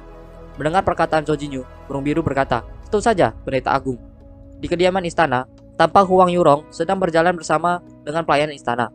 Lalu, Huang Yurong melihat sang ayah dan berkata, "Ayah, kenapa kamu ada di sini?" Mendengar perkataan Huang Yurong, Wang Yu tertawa dan berkata, "Salam kepada Yang Mulia." Mendengar perkataan Wang Yu, Wang Yurong pun berkata, "Ayah, apa yang kamu lakukan? Kita adalah keluarga." Mendengar perkataan Wang Yurong, Wang Yu berkata, "Kita tidak bisa mengabaikan etika." Di atas atap kuil, Zhao Jinyu dan burung biru melihat gerak-gerik mereka dan burung biru pun bertanya, "Pendeta Agung, kenapa Pak Tua itu menjadi penuh hormat saat menyapa putrinya sendiri?" Mendengar pertanyaan burung biru itu, Zhao Jinyu berkata, "Dasar bodoh, ikan kuning tua ini jelas sedang berhati-hati. Apa kau melihat pelayan itu? Aku yakin dia adalah mata-mata kaisar. Karena itulah menjadi waspada bahkan di rumahnya sendiri. Dia tidak memberikan yang lain kesempatan untuk bergosip. Benar-benar orang yang menakjubkan." Setelah mengatakan itu, Zhao Jinyu pun berkata di dalam hati, semuanya tahu jika kekuatan militer ada di dalam klan Zhao, yang mana membuat mereka berpikir jika militer perang tidak mempunyai otoritas. Tapi, melihat kehidupan sebelumnya, Wang Yu adalah orang yang berbakat. Bahkan, setelah Mao Luso menjadi kaisar, dia tetap menjaga kegunaannya. Lalu, Zhao Jinyu pun berkata kembali, "Aku akan menemukan kesempatan untuk menyelidikinya. Jika dia loyal terhadap Ji Xinghe, maka aku tidak punya pilihan lain selain membunuhnya. Tapi, jika dia tidak, maka dia bisa berjanji." Mendengar perkataan Zhao Jinyu, burung biru tampak bingung dan bertanya, "Rencana apa yang Pendeta Agung maksud?" Mendengar pertanyaan burung biru, Zhao Jinyu menjawab, "Aku akan memulai dari anak-anaknya, berikan serangga beracun tak berbentuk." Tampak Huang Yu berjalan pelan di belakang para gadis istana. Lalu, Huang Yu pun melihat ke arah atap kuil dan berkata, "Apa aku salah lihat?" Burung biru pun hinggap di atas dahan pohon, memperhatikan gerak-gerik selir Huang Yurong. Dan Huang Yurong pun berjalan sendirian dan berkata, "Kenapa tidak ada lampu yang menyala di lorong? Dasar sekumpulan orang pemalas." Tiba-tiba dari arah depan, tampak seorang sedang berdiri di depan lorong tersebut. Melihat akan hal tersebut, Yurong berkata, "Siapa di sana? Ayah?" Wang Yurong pun mendekati seseorang itu dan berkata, "Ada apa ya? Bukankah ayah baru saja kembali? Kamu membuatku takut saja." Mendengar perkataan Yurong, pria itu yang diketahui adalah Zhao Jinyu berkata, "Kenapa kau tidak melihat baik-baik siapa diriku?" Mendengar perkataan Zhao Jinyu, Wang Yurong pun tampak terkejut dan berkata, "Kau bukan ayahku. Siapa kau? Jangan mendekat." Mendengar perkataan Wang Yurong, Zhao Jinyu pun berubah bentuk menjadi seorang Huang Yurong dan tersenyum sambil berkata, "Kau pikir siapa aku ini?" Mendengar perkataan Zhao Jinyu, Yurong berkata, "Serangga beracun tak berbentuk." Mendengar perkataan Yurong, Zhao Jinyu mengeluarkan sebuah benda sambil berkata, "Kelihatannya kau tahu apa ini. Kalau begitu, kau pasti juga tahu dengan yang satu ini." Mendengar perkataan Zhao Jinyu, Yurong pun tampak terkejut dan berkata, "Token utusan." Wang Yurong pun segera bertekuk lutut di hadapan Zhao Jinyu dan berkata, "Pengikut penyihir, Wang Yurong, menunggu perintah utusan." Lalu, Wang Yurong pun berkata di dalam hati dengan perasaan kesal, "Kenapa ini terjadi? Klan penyihir sudah lebih dari setahun tidak menghampiriku. Aku kira sudah berpisah dengan mereka. Tapi mereka tetap saja datang kemari. Serangga beracun Natalku masih ada di tangan mereka. Mao Luso dan penyihir, meskipun aku seorang istri bangsawan, kenapa hidupku sangat sulit?" Kemudian, Wang Yurong pun bertanya kepada Zhao Jinyu. Pelayan ini ingin bertanya, "Utusan yang sebelumnya saya temui, sepertinya bukan orang yang terpercaya Anda." Mendengar pertanyaan Wang Yurong, Zhao Jinyu menjawab, "Di dinasti Zhao, kemanapun aku pergi, mengikut penyihir dari tempat itu harus mengikuti perintahku. Mulai sekarang, di ibu kota, aku satu-satunya utusan yang perlu kau kenal." Mendengar perkataan Zhao Jinyu, Wang Yurong pun terdiam dan berkata di dalam hati, "Utusan sebelumnya mempunyai tingkat kultivasi yang sangat tinggi. Mendengar dari bicaranya, orang ini pasti lebih luar biasa. Tapi siapa dia?" Lalu, Wang Yurong pun menatap ke arah Zhao Jinyu dan berkata, "Saya ingin tahu kenapa utusan menghampiri saya. Apakah ada masalah?" Mendengar perkataan Wang Yurong, Zhao Jinyu pun berjalan melewati Yurong dan berkata, "Aku dengar jika kau merawat serangga beracun dan sudah terbongkar." Mendengar perkataan Zhao Jinyu, Wang Yurong berkata, "Utusan tidak perlu khawatir. Pelayan ini akan mengatasinya. Saya sudah memutuskan untuk menjebak putri ketiga, Mao Luso, untuk kejadian ini." Mendengar perkataan Wang Yurong, Zhao Jinyu pun tersenyum dan melirik ke arah Yurong sambil berkata, "Kau memang punya banyak trik. Tapi apa kau tahu, Mao Luso sangat penting bagi klan kita. Keinginan klan kita untuk bersatu dengan klan kuno utara tidak akan bisa terwujud tanpa adanya Mao Luso. Kok berani bersikap seenaknya sendiri dan mengacaukan rencana besarku?" Mendengar perkataan Zhao Jinyu, Wang Yurong pun bersujud ketakutan dan berkata, "Tidak, saya tidak berani. Saya seharusnya mendengar perkataan utusan." Mendengar perkataan Wang Yurong, Zhao Jinyu pun menghampiri Yurong sambil tersenyum dan berkata, "Karena rumornya sudah disebar oleh saudaramu, buatlah dia memakan serangga beracun kemarahan ini. Sedikit informasi, serangga jenis ini katanya akan memakan hati dan jiwa seseorang, yang mana membuat mereka gila." Mendengar perkataan Zhao Jinyu, Wang Yurong pun berkata, "Utusan, Anda ingin saya dengan tangan saya sendiri?" Mendengar perkataan Wang Yurong, Zhao Jinyu pun kembali berkata, "Benar, jangan lupa, serangga beracun Natalku ada di tangan kami. Tentu saja, kau bisa membalaskan dendam kapanpun kau mau. Atau, kau bisa bekerja sama dengan kami. Jika kau melakukan kerja bagus, penyakit kakakmu mungkin bisa disembuhkan." Zhao Jinyu pun melempar sebuah lonceng ke arah Wang Yurong dan berkata, "Kau bisa menggunakan lonceng serangga untuk menghubungiku. Jangan lupa untuk menggunakan serangga beracun kemarahan. Ingatlah malam ini, jika saudaramu tidak menjadi gila, kau yang akan menggantikannya. Keesokan paginya, sang ayah, Lu Dimbang, melihat putranya Zhou Jinyu yang masih tertidur pulas di kasurnya. Kemudian, Lu Dimbang pun membuka tirai kamar Zhou Jinyu lebar-lebar agar cahaya matahari masuk ke dalam kamarnya itu. Lu Dimbang pun segera menarik selimut Zhou Jinyu dan Zhou Jinyu pun berteriak, "Matahari, tidak!" Mendengar perkataan Zhou Jinyu, Lu Dimbang pun tampak kesal dan berkata, "Tidur terus. Kau kira sekarang jam berapa? Tugas protokol istana akan segera tiba." Mendengar perkataan Lu Dimbang, Zhou Jinyu berkata, "Biarkan saja mereka datang. Apa masalahnya?" Mendengar perkataan Zhou Jinyu, Lu Dimbang pun kembali berkata, "Mereka adalah mata-mata kaisar. Kau bilang aku menanganinya. Apa kau punya rencana? Kita akan menyingkirkannya atau tidak?" Mendengar perkataan Lu Dimbang, Zhou Jinyu pun menarik kembali selimutnya dan berkata, "Menyingkirkan apa? Masyarakat normal tidak boleh berpikir mengenai bertarung dan membunuh. Aku adalah orang yang bersih. Dan aku akan membawa para petugas itu keluar. Tidak masalah, benar kan?" Mendengar perkataan Zhou Jinyu, Lu Dimbang pun berkata, "Membangun apa? Hah? Tidak ada lagi kediaman putri. Apa kau tidak tahu?" Mendengar perkataan Lu Dimbang, Zhou Jinyu pun tampak bingung dan bertanya, "Hah? Kenapa? Apa ada masalah?" Mendengar pertanyaan Zhou Jinyu, Lu Dimbang pun menjawab, "Istana mengatakan jika ada masalah dengan tanah kekaisaran, mereka tidak bisa menemukan tanah yang cocok." Mendengar perkataan Lu Dimbang, Zhou Jinyu berkata, "Jika sekarang masih belum ada, lalu kenapa kita tidak menunggu sampai ada?" Mendengar perkataan Zhou Jinyu, Lu Dimbang pun berkata, "Kalau begitu, lebih baik kau menunggu sampai kehidupan selanjutnya." Mendengar perkataan Lu Dimbang, Zhou Jinyu pun menjadi lusuh dan berkata, "Sebagai seorang suami, aku bahkan tidak punya kediamanku sendiri. Orang sampah macam apa aku ini? Apa maksud mereka dengan harus mempunyai kehormatan bangsawan? Kaisar bodoh jelas tidak takut kehilangan reputasinya." Mendengar perkataan Zhou Jinyu, Lu Dimbang pun berkata, "Nak, apa kau terlalu sering berakting sampai lupa dirimu sendiri yang sebenarnya?" Tiba-tiba terdengar suara dari pelayan kerajaan. Pelayan Hai telah datang. Tampak Kasim Hai keluar dari kendaraannya dan Kasim Li pun berkata, "Akan saya pimpin, silahkan." Mendengar perkataan Kasim Li, Kasim Hai pun berkata, "Baiklah." Lalu Kasim Li pun menghampiri Lu Dimbang dan berkata, "Duk Zhao, Tuan Muda Zhao, terima kasih atas sambutannya." Mendengar perkataan Kasim Li, Lu Dimbang pun berkata, "Terima kasih atas kerja kerasnya, Kasim Li." Kemudian Kasim Hai pun tersenyum dan berkata, "Duk Zhao, selamat." Mendengar perkataan Kasim Hai, Duk Zhao pun juga tersenyum dan bertanya, "Apa yang membuat Kasim Hai datang ke hari ini? Saya kira hanya Kasim Li yang akan datang." Lalu, Lu Dimbang pun berkata di dalam hatinya, Hai Qingyan sebagai Kasim utama tertinggi, dia menjadi orang yang paling dipercaya kaisar. Orang-orang bahkan memanggilnya separuh saudara. Tapi, dia sudah separuh baya. Akhir-akhir ini, dia jarang keluar istana. Kenapa dia datang hari ini? Mendengar perkataan Lu Dimbang, Kasim Li pun berkata, "Tuan sudah hidup bahagia dan harapannya sudah sedikit berubah. Saat mendengar kabar pernikahan, dia langsung ingin datang kemari." Mendengar perkataan Kasim Li, Kasim Hai pun juga berkata, "Duk Zhao, saya tidak punya banyak waktu. Mari bahas masalah pelayan dulu. Nanti kita akan membicarakan hal lain." Mendengar perkataan Kasim Li, Lu Dimbang pun tersenyum dan berkata, "Tentu saja, mohon bantuan yang Kasim Hai." Kasim Hai pun berjalan melewati Zhou Jinyu dan seketika menatapnya dengan tatapan yang tajam. Zhou Jinyu pun terdiam dan menoleh ke arah Kasim Hai sambil berkata di dalam hati, "Kasem tua ini, di tengah hari seperti ini, dia berani menunjukkan niat membunuhnya padaku." Kasim Hai dan para pelayan istana pun berjalan menuju kamar Moluso, dan Kasim Hai menghampiri Moluso sambil memberi hormat dan berkata, "Yang mulia, sudah lama sekali. Bagaimana kabarmu?" Mendengar perkataan Kasim Li, Moluso pun berkata, "Aku kira kau tidak datang. Sebelumnya, saat ibuku berharap agar kau menemuinya di saat terakhir, kau tidak pernah datang. Kau terlalu sibuk mengikuti dan melayani Ji Xinghe yang membunuh ibuku." Mendengar perkataan Moluso, Kasim Hai pun berkata, "Yang mulia, merupakan hal yang mustahil untuk menyeimbangkan kesetiaanku kepada kedua sisi. Jika Yang Mulia ingin membalas dendam, lakukan saja. Dan juga, orang yang Anda minta telah datang. Masuklah." Mendengar perkataan Kasim Li, Yuan Ji pun memasuki kamar Moluso dan berkata, "Baik." Rambut milik Yuan Ji yang awalnya putih diwarnai hitam untuk menghindari perhatian orang-orang. Yuan Ji pun memberi hormat dengan berkata, "Yuan Ji di sini." Mendengar perkataan Yuan Ji, Moluso pun berkata, "Yuan Ji, ingatlah, mulai sekarang kau akan menjadi pelayan pribadiku. Ingatlah, jangan pernah menyebarkan identitasmu sebagai klan leluhur musim semi. Kau mengerti?" Mendengar perkataan Moluso, Yuan Ji pun tersenyum dan berkata, "Baik, dan juga saya ingin berterima kasih kepada Tuan karena telah membawa saya masuk." Mendengar perkataan Yuan Ji, Moluso pun berkata, "Berterima kasih kepadanya. Apa kau tahu siapa dia?" "Dia adalah pria milik Ji Xinghe yang paling berharga, Kasim Hai Qingyan."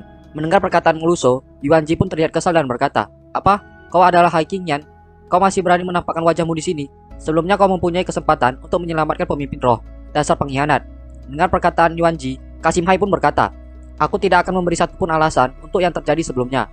Mendengar perkataan Kasim Hai, Yuan Ji pun mengeluarkan kekuatan spiritualnya dan berkata, "Omong kosong. Hari ini aku akan menggunakanmu untuk memperingati jiwa pemimpin roh sebelumnya." Yuan Ji pun memberikan serangan ke arah Kasim Hai, tetapi serangan Yuan Ji pun cukup lemah untuk mengenai Kasim Hai. Yuan Ji pun terdiam dan berkata di dalam hati, "Apa? Pak tua ini, kultivasinya kuat. Aku bahkan tidak bisa menyerangnya." Yuanji pun terjatuh akibat pelindung kultivasi milik Kasim Hai. Melihat insiden tersebut, Moluso pun segera berkata, "Kasim Hai, berhenti." Mendengar perkataan Moluso, Kasim Hai pun berkata, "Maaf atas kerancanganku. Sekarang sudah larut. Saya juga harus kembali ke istana. Tapi sebelum itu, Yang Mulia, izinkan saya untuk ikut campur. Zhou Jinyu yang terkenal karena ketidakgunaannya, jika Yang Mulia tidak bersedia menikahinya, aku bisa."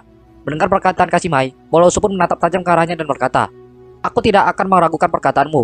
Mengenai hal ini, aku tahu apa yang kulakukan dan tidak memerlukanmu untuk ikut campur."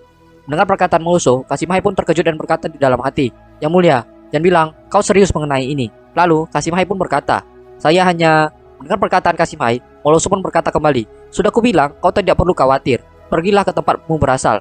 Mendengar perkataan Moluso, Kasim Hai pun tampak tak percaya sambil berkata di dalam hati, "Sejak kecil, Yang Mulia selalu mengurung diri di istana. Dia tidak pernah berinteraksi dengan pria sebelumnya."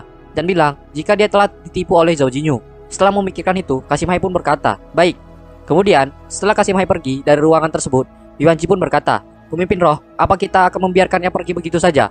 Mendengar perkataan Yuanji, Moluso pun berkata, "Fondasi kita masih tidak stabil. Kita akan membiarkannya dulu." Mendengar perkataan Moluso, Yuanji pun berkata kembali, "Tapi ini sedikit aneh. Kultivasinya cukup kuat. Dia bisa saja memudahkan penampilannya. Tapi kenapa?" Mendengar perkataan Yuanji, Moluso pun berkata, "Bagaimana mungkin aku tahu?"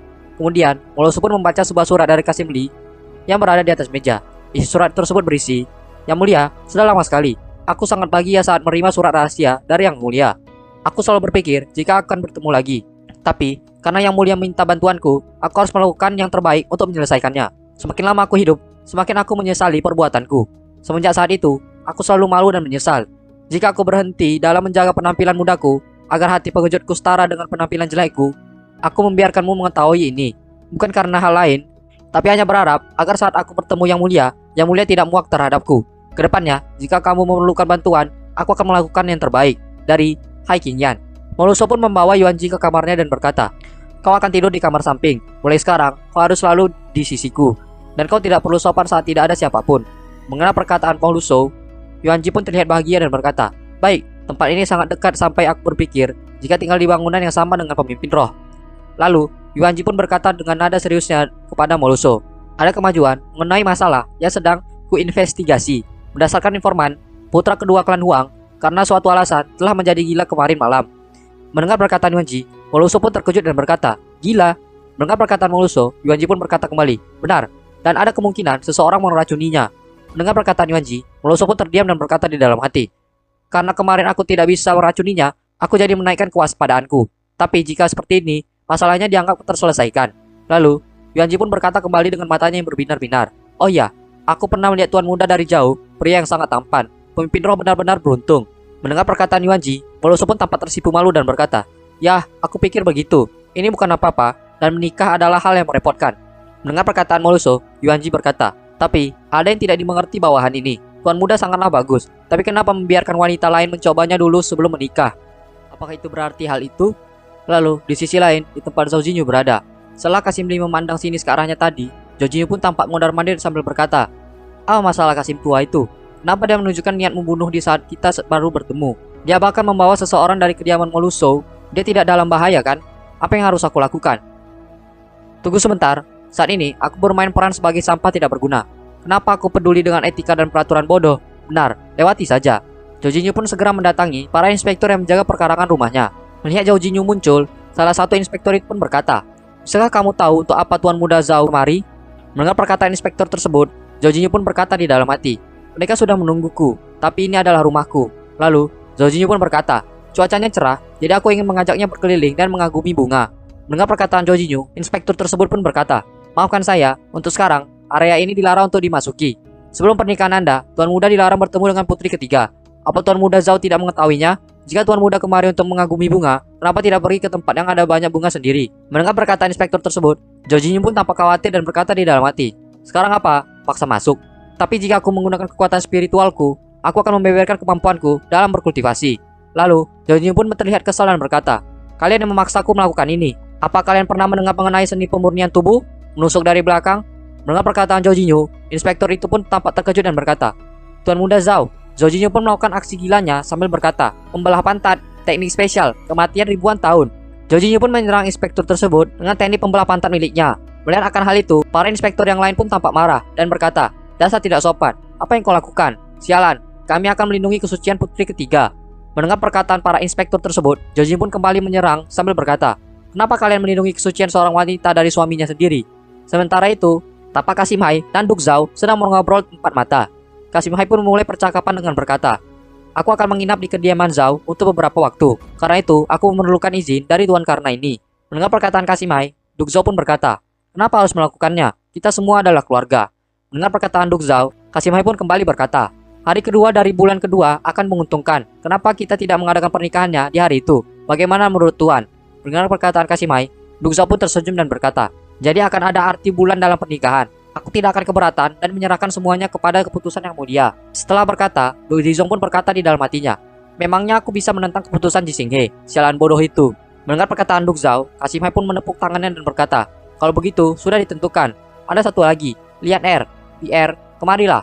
Mereka berdua akan menemani Tuan Muda dalam percobaan pernikahannya. Setelah mereka menghabiskan satu malam dengan Tuan Muda Zhao, mereka akan melaporkan kesehatan fisiknya kepada istana." Mendengar perkataan Kasimhai, Du Zhao pun menutup cangkir teh miliknya dan berkata di dalam hati, "Aku hampir lupa hal ini.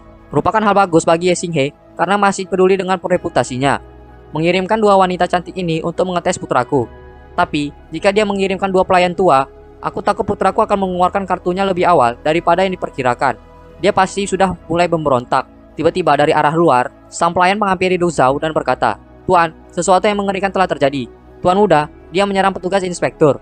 Mendengar perkataan sang pelayan tersebut, Duk Zhao pun tampak terkejut dan berkata, "Apa yang terjadi?"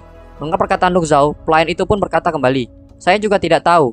Duk Zhao pun segera berlari, mendatangi Zhou Jinyu sambil berkata, "Dasar anak bodoh, selalu menyebabkan masalah untukku." Tampak, Zhou Jinyu sudah menyerang semua petugas inspektur dengan teknik pembelah pantat miliknya. Zhou Jinyu pun mendekati ke salah satu inspektur, dan inspektur tersebut pun berkata, "Jangan mendekat, jika kau mendekat, aku akan berteriak." Mendengar perkataan inspektur tersebut, Zhou Jinyu berkata, "Berteriaklah sesukamu, tetap saja tidak akan ada yang datang." Melihat aksi gila dari Zhou Jinyu, Duk Zhao pun tampak syok dan berkata, "Apa? Dasar bocah, berhenti!" Setelah mendengar itu, Zhou Jinyu pun menghentikan aksi gilanya. Ketua inspektur pun tampak kesal dan berkata, "Kalian akan menerima hukuman surgawi. Aku tidak pernah melihat seseorang menindas sampai seperti ini." Mendengar perkataan ketua inspektur tersebut, rekan dari inspektur itu pun berkata, "Aku sudah hidup hampir selama setengah abad. Aku tidak pernah dipermalukan seperti ini."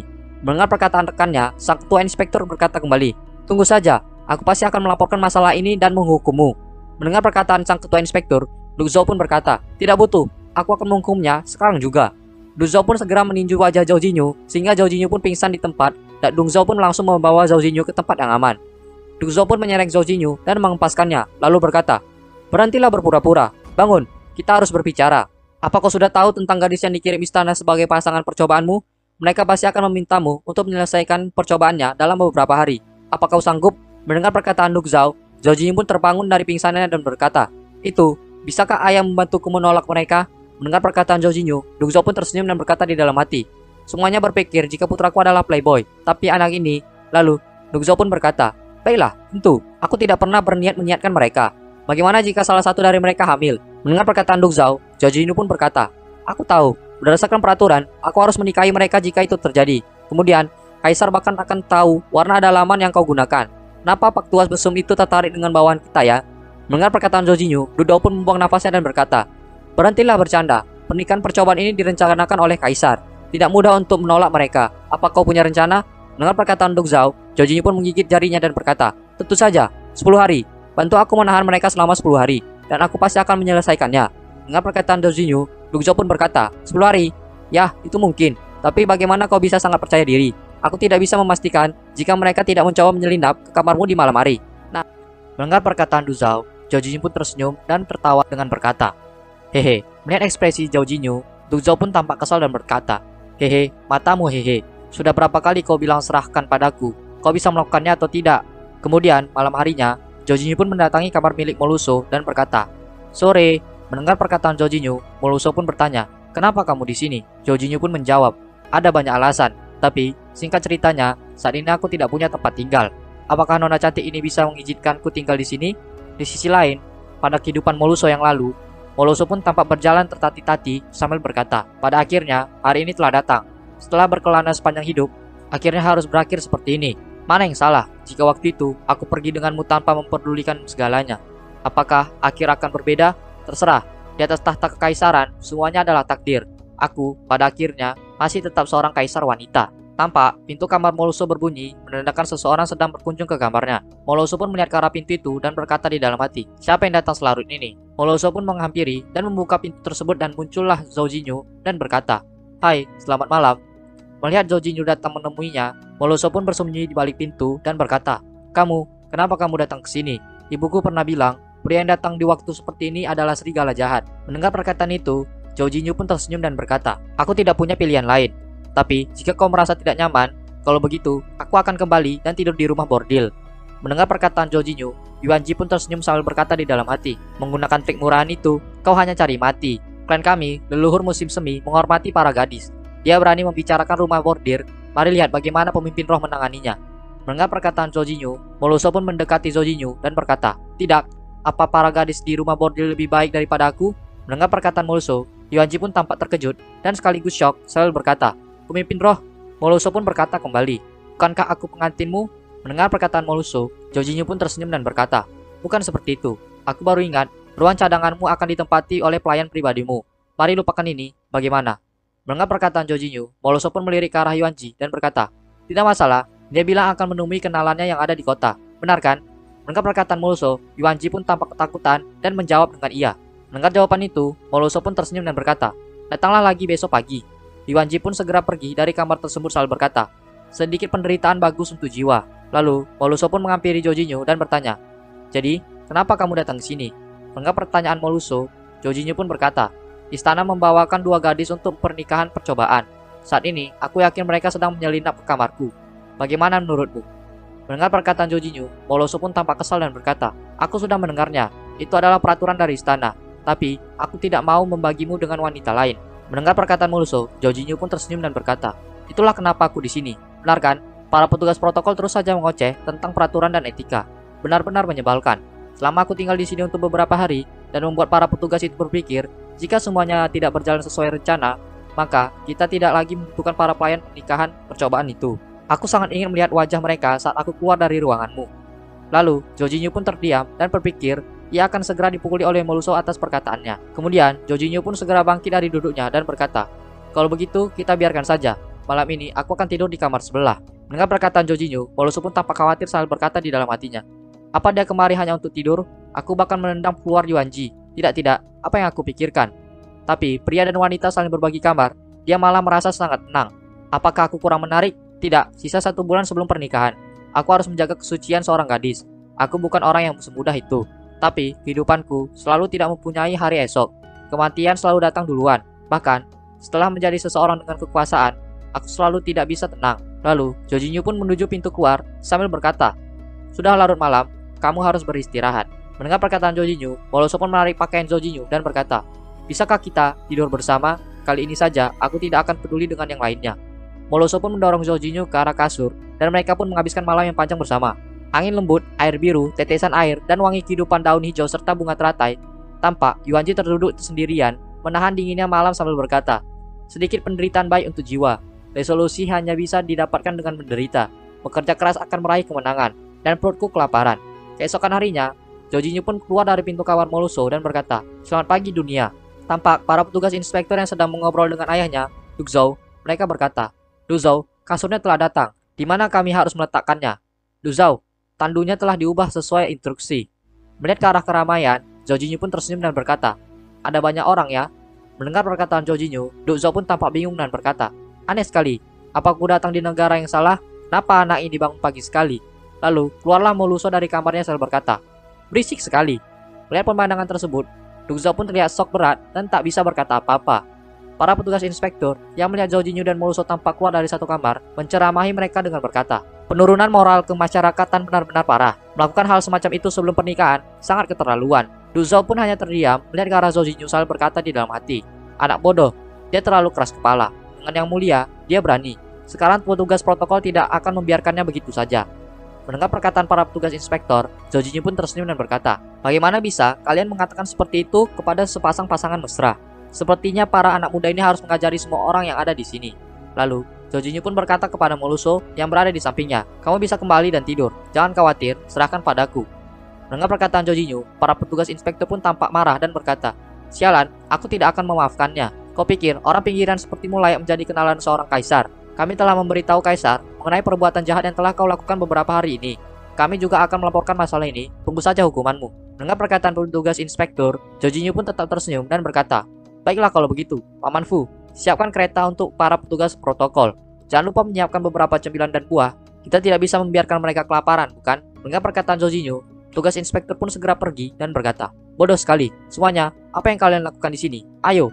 Dou Zhao pun menghampiri Zhou dan berkata, "Anak sialan, sebelumnya kau bilang jika membutuhkan 10 hari. Baru 3 hari, dan kau sudah mengusir mereka. Apakah ini yang kau rencanakan?" Mendengar perkataan Dou Zhao, Zhou pun berkata, "Jangan terburu-buru, Pak Tua. Yang terbaik belum datang." Di sisi lain, pada istana Kaisar, Kasimhai menemui Kaisar Jixinghe dan berkata, "Yang mulia." Mendengar perkataan Kasimhai, Jixinghe pun bertanya, "Ada apa?" Kasimhai pun menjawab, "Sekte Tai telah menerima surat Anda dan membantah jika pelakunya berasal dari Sekte Tai. Tapi, ada seorang immortal yang ingin bertemu Anda untuk menjelaskannya. Sepertinya sebentar lagi dia akan turun dari gunung." Mendengar jawaban itu, Jixinghe pun tersenyum dan berkata, "Turun dari gunung di waktu seperti ini, aku bertaruh mereka hanya ingin mendapatkan keuntungan saja. Kalkulasi masuk akal seperti itu, biarlah. Pendeta sedang terluka. Aku juga tidak mempunyai cukup keuntungan di tanganku. Pada akhirnya, kita masih tidak yakin siapa yang akan mengambil keuntungan. Mari bertanya pada mereka mengenai harganya. Cepat atur pertemuannya." Mendengar perkataan Jixinghe, Kasimhai pun berkata, "Mengerti." Tiba-tiba, muncul petugas inspektur berlari menemui Jixinghe sambil berkata, "Yang mulia, masalah besar telah terjadi. Yang mulia, Zhou dari klan Zhao telah menyebabkan masalah lagi." Mendengar perkataan petugas inspektur tersebut, Jixinghe pun terlihat marah dan berkata, "Seseorang, keluarkan sampah ini." Mendengar perkataan Jixinghe, Kasimhai pun menarik kerah pakaian inspektur tersebut sambil berkata, "Mengerti." Inspektur itu pun tampak panik dan berkata, "Tunggu, Yang Mulia, bukan saya, tapi Zhou Jinyu. Zhou Jinyu yang harus diusir. Dia menyebabkan masalah besar lagi, Yang Mulia. Yang Mulia." Kasimhai pun membawa keluar petugas inspektur tersebut dan berkata, "Yang Mulia penuh akan kebajikan. Kali ini kami mengampunimu. Nyahlah." Mendengar perkataan Kasimhai, inspektur itu pun berkata kembali, "Kasimhai, kali ini saya benar-benar mempunyai hal penting yang harus dilaporkan." Mendengar perkataan inspektur tersebut, Kasimhai berkata, "Kali ini, selama 3 hari, sudah berapa kali kau melapor? Kau mengatakan hal yang sama setiap saat." Sebelumnya, laporan pertama kali inspektur, tugas inspektur menemui Jixinghe dan berkata, "Yang mulia, Zhou Jinyu sangat sombong. Dia menghajar semua petugas protokol dengan cara yang sangat memalukan." Mendengar perkataan inspektur tersebut, Jixinghe berkata, "Urus saja sendiri, pergilah." Laporan yang kedua, tugas inspektur pun kembali menemui Jixinghe dan berkata, "Yang mulia, Zhou Jinyu melanggar hukum. Dia tidak pernah membayar barang-barang yang dia bawa." Mendengar perkataan inspektur tersebut, Jixinghe berkata, "Minta ayahnya untuk membayarnya. Pergilah." Yang ke-8 kalinya, tugas inspektur pun tak bosan-bosan menemui Jixinghe dan berkata, "Yang mulia, Zhou Jinyu sudah keterlaluan. Dia membuat petugas protokol menyanyi setiap kali dia pergi ke toilet, dan dia membuat alasan jika ini adalah sebuah penyakit." Mendengar perkataan inspektur tersebut, Jixinghe pun tampak kesal dan berkata, "Pergilah." Setelah mengingat hal itu, lalu tugas inspektur pun berkata kembali kepada Kasimhai, "Tapi kali ini tidak sama. Kali ini, Zhou Jinyu menghabiskan malam di ruangan putri ketiga." Mendengar perkataan inspektur tersebut, Kasimhai pun tampak marah dan berkata, "Apa kau bilang? Jadi maksudmu, kau mempunyai banyak bawahan di kediaman Zhao. Kau tidak bisa mengurus putri ketiga dan membiarkan Zhou Jinyu yang bahkan tidak tahu cara seni bela diri menyelinap. Apa gunanya Yang Mulia memperkerjakan kalian semua?" Mendengar perkataan Kasimhai, inspektur tersebut pun tampak khawatir dan berkata, "Sebenarnya, kami sudah lama mengetahui niat jahat Zhou Jinyu. Jadi sebenarnya, sayalah yang menyamar sebagai Tuan Putri ketiga kemarin malam. Zhou Jinyu gagal melakukannya." Kemudian, tugas inspektur pun telah kembali ke kediaman Zhou Jinyu dengan ekspresi lemah lesu. Melihat para petugas telah kembali, Zhou Jinyu pun menyapa mereka dan berkata, "Yo, kenapa kalian kembali sangat cepat?" Mendengar perkataan itu, Dou Zhao pun berkata, "Bagaimana bisa? Aku dengar Yang Mulia melarang para petugas protokol kembali ke istana selama 4 bulan." Mendengar perkataan Dou Zhao, Zhou Jinyu pun menipat kedua tangannya sambil berkata, "Siapa yang menyukai alarm palsu? Mereka memanggilnya. Kedua kali akan melemah, ketiga kali akan melelahkan. Seperti itulah." Mendengar perkataan Zhou Jinyu, Dou Zhao pun berkata, "Kenapa kau bisa sangat percaya diri, meskipun aku baru saja mengetahuinya?" Mendengar perkataan Dou Zhao, Zhou Jinyu pun berkata, "Tentu saja, ini karena aku mendapatkan saluran informasi khusus. Yang penting, para petugas protokol itu tidak akan datang untuk mengganggu lagi, kecuali mereka ingin membuat marah Yang Mulia dan membuat kepala mereka terpenggal. Semua selesai, aku bisa kembali tidur." Mendengar perkataan Zhou Jinyu, Dou Zhao pun tersenyum dan berkata di dalam hati, "Anak ini." Setelah Zhou Jinyu dan Dou Zhao saling berbicara, mereka pun berpisah dan saling berkata di dalam hati. Zhou Jinyu berkata, "Kita sudah tidur bersama, jangan yang sama, kenapa istri bodohku masih bertingkah bodoh?" Lalu, Duzhou pun berkata di dalam hati, anak bodoh ini sudah mengurus tugas protokol dan pelayan percobaan pernikahan. Dia bahkan tidak meminta bantuanku. Jorginho pun dan Duzhou saling berpikir di dalam hati, tetapi mereka memikirkan hal yang sama. Jorginho pun tampak berpikir dan berkata, kita tidak bisa membiarkannya terus seperti ini, bukan? Apa mungkin aku harus membesarkannya seperti seorang anak perempuan? Duzhou pun juga tampak berpikir dan berkata, jika dipikir-pikir, aku tidak terlalu memperhatikannya. Dia menjadi sangat ahli sebelum aku mengetahuinya. Lalu, Jorginho pun berkata, ada yang mengatakan, setelah seseorang mabuk, dia akan memberitahu kebenarannya. Jika dia mabuk, mungkin dia akan menunjukkan sifat aslinya. Dan Duzhou pun berkata, baiklah, hari ini aku akan membawa 2 alkohol kualitas terbaik dan minum dengan putraku. Lalu, beberapa saat kemudian, tampak Jorginho baru saja keluar dari dapur dan menenteng 2 botol alkohol di tangannya. Lalu, disusul Duzhou memasuki dapur tersebut dan berkata, mana alkohol yang sudah kusimpan selama 1 tahun? Di sisi lain, tampak Yuanji baru saja terbangun dari tidurnya. Dengan mata pandanya yang terlihat begitu jelas, Yuanji pun berkata, akhirnya aku merasa sedikit hidup. Aku sakit setelah tidur di luar dan mendapatkan istirahat yang cukup sejak kemarin. Baru kali ini aku bisa tidur dengan tenang. Dasar, semuanya demi pemimpin roh. Yuanji pun bangkit dari kasurnya dan menghampiri Moluso lalu berkata, pemimpin roh, aku ingin berkeliling sebentar. Mendengar perkataan Yuanji, Moluso pun setuju. Tiba-tiba, dari arah pintu kamar Moluso muncul Jorginho yang tersenyum sambil membawa 2 botol alkohol. Melihat kehadiran Jorginho, Yuanji pun tampak terkejut sambil berteriak di dalam hatinya. Moluso yang menyadari kehadiran Jorginho pun segera menghampiri Jorginho dan berkata, kamu di sini? Kebetulan sekali. Yuanji mengatakan jika ingin mengunjungi saudaranya lagi malam ini. Bukankah seperti itu, Yuanji? Mendengar perkataan Moluso, Yuanji pun terlihat lemas sambil berkata, benar sekali. Mendengar perkataan Yuanji, Jorginho pun masuk ke dalam kamar Moluso dan memberikan 2 alkohol kepada Moluso dan berkata, pas sekali, ayo minum bersamaku, bagaimana? Mendengar perkataan Jorginho itu, Moluso pun tampak terkejut dan berkata, tapi aku tidak bisa minum. Jorginho pun kembali berkata, jangan khawatir, ini adalah Lao Jiao berharga ayahku. Dia memperlakukannya seperti harta dan melarang siapapun membawanya keluar. Kita hanya akan meminumnya hari ini. Anggap saja, ini sebagai perayaan untuk pernikahan kita yang mendatang. Mendengar perkataan Jorginho, Moluso pun terdiam dan berkata, merayakan pernikahan, dan Moluso pun langsung meneguk alkohol tersebut secara tiba-tiba. Setengah jam kemudian, tampak Moluso terlihat begitu mabuk dan dia pun berkata, Jorginho bodoh, aku masih ingin minum. Mendengar perkataan Moluso, Jorginho pun tampak terkejut dan berkata di dalam hati, 2 botol alkohol habis dengan begitu cepat. Dia langsung mabuk sesaat setelah meminumnya dan masih ingin melanjutkannya. Lalu, Jorginho pun berkata, baiklah, minumnya sedikit teh. Kita sudahi untuk hari ini, aku tidak mempunyai niatan buruk. Hanya ingin mengajakmu minum saja. Istirahatlah, besok aku akan menemuimu. Mendengar perkataan Jorginho, Moluso pun mendekati Jorginho dan berkata, tidak, kamu harus tinggal dan menemaniku. Nah, Moluso pun menghampiri Jorginho dan memeluknya sembari berkata, hehe, kamu akan menetap di sini sepanjang malam, oke? Mendengar perkataan Moluso, Jorginho pun mendorong Moluso dan berkata, aku, Jorginho, bukanlah pria murahan. Aku pria sejati tingkat atas.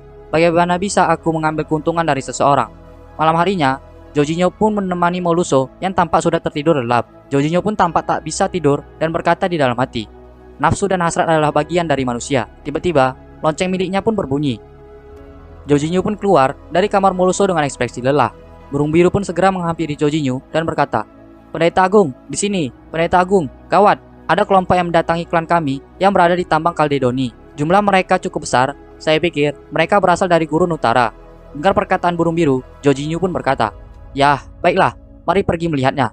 Mendengar perkataan Jorginho, burung biru itu pun kembali berkata, syukurlah, Pendeta Agung akan menanganinya sendiri. Jorginho pun membawa sebuah topeng dan berkata, Barbarian Utara, mereka benar-benar cari mati. Sepertinya mereka sudah lelah hidup. Di sisi lain, pada tambang Kalkedoni, tampak para prajurit bergerak ke arah tambang Kalkedoni sambil membawa kereta kuda. Di dalam kereta kuda tersebut terdapat 2 orang gadis. Salah satu gadis berbaju merah muda berkata, Master, aku tidak mengerti. Kenapa kita tidak mau menerima perintah dari seorang gadis muda? Apakah hanya karena statusnya? Mendengar perkataan gadis tersebut, Yushi, sang jenderal besar pun bertanya, oh, jadi kau pikir dia tidak layak? Mendengar perkataan Yushi, gadis itu pun berkata kembali, posisi pemimpin roh hanyalah untuk mereka yang mampu. Kualifikasi apa yang dia punya? Mendengar itu, Yushi pun tertawa dan berkata, mereka yang mampu, kau mempunyai kesan yang menonjol untuk pemimpin roh baru kita. Mendengar perkataan Yushi, gadis itu pun kembali berkata, tentu saja, meskipun dia adalah putri dari pemimpin roh yang sebelumnya, garis keturunannya tidak murni. Kemurnian keturunan darah terlihat langsung pada kultivasi klan kita. Darahnya tidak murni dan dia tidak berbakat. Kenapa kita harus mendengarnya? Mendengar perkataan gadis itu, Yushi pun menjawab, jadi garis keturunan bisa menentukan segalanya ya? Aku sudah hidup selama 300 tahun dan ini pertama kalinya aku mendengar itu. Sepertinya Kau tahu lebih banyak dari aku, jadi posisi jenderal besar. Mendengar perkataan Yushi, gadis itu pun tampak terkejut dan berkata, maafkan aku, itu tidak sengaja keluar dari mulutku. Yushi pun kembali berkata, kau hanya tahu jika pemimpin roh kita saat ini bukanlah garis keturunan murni. Apa kau tahu insting garis keturunan pemimpin roh? Dia bisa menangani 7 sejati leluhur pertama di usianya sekarang. Terlebih lagi, kultivasinya lebih tinggi daripada yang lain. Dia sudah berada di alam dan sama sepertiku. Berapa umurmu? Dan berapa umurnya? Ada juga beberapa anggota yang tidak setuju dan memilih melawannya. Lalu hasilnya, sekumpulan orang bodoh. Lalu, pemimpin roh kita tidak hanya mempunyai kultivasi, dia juga mempunyai gerbang naga. Kita akan membicarakannya nanti. Sepertinya, tikus kecil imut menghalangi jalan kita. Tampak, Jorginho bersender pada sebuah batu yang berada di tengah jalan. Rombolan kereta kuda itu pun berhenti, dan gadis berbaju merah muda keluar dan berkata, siapa? Mendengar perkataan gadis tersebut, Jorginho pun menjawab, rute ini tidak dapat diakses. Tolong putar balik. Jika tidak, mereka tetap berasal dari klan yang sama, meskipun begitu. Lalu, Jorginho pun berkata, bagaimanapun juga, klan penyihir adalah milikku.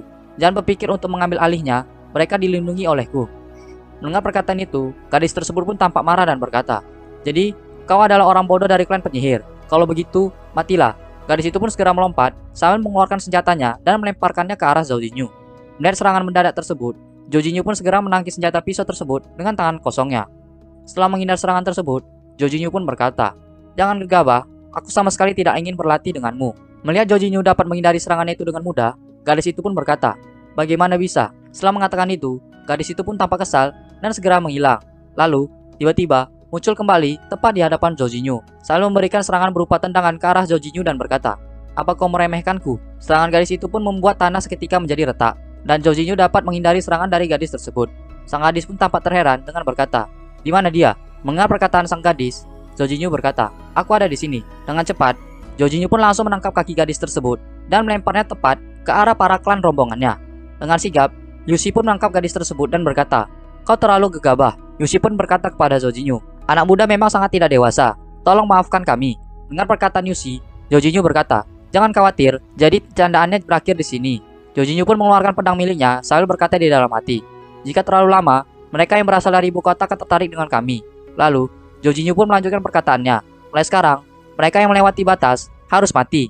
Jorginho pun mengangkat pedangnya dan segera mengayunkan pedangnya tersebut ke arah tanah, sehingga tanah itu pun terbelah dan menimbulkan ledakan yang cukup besar.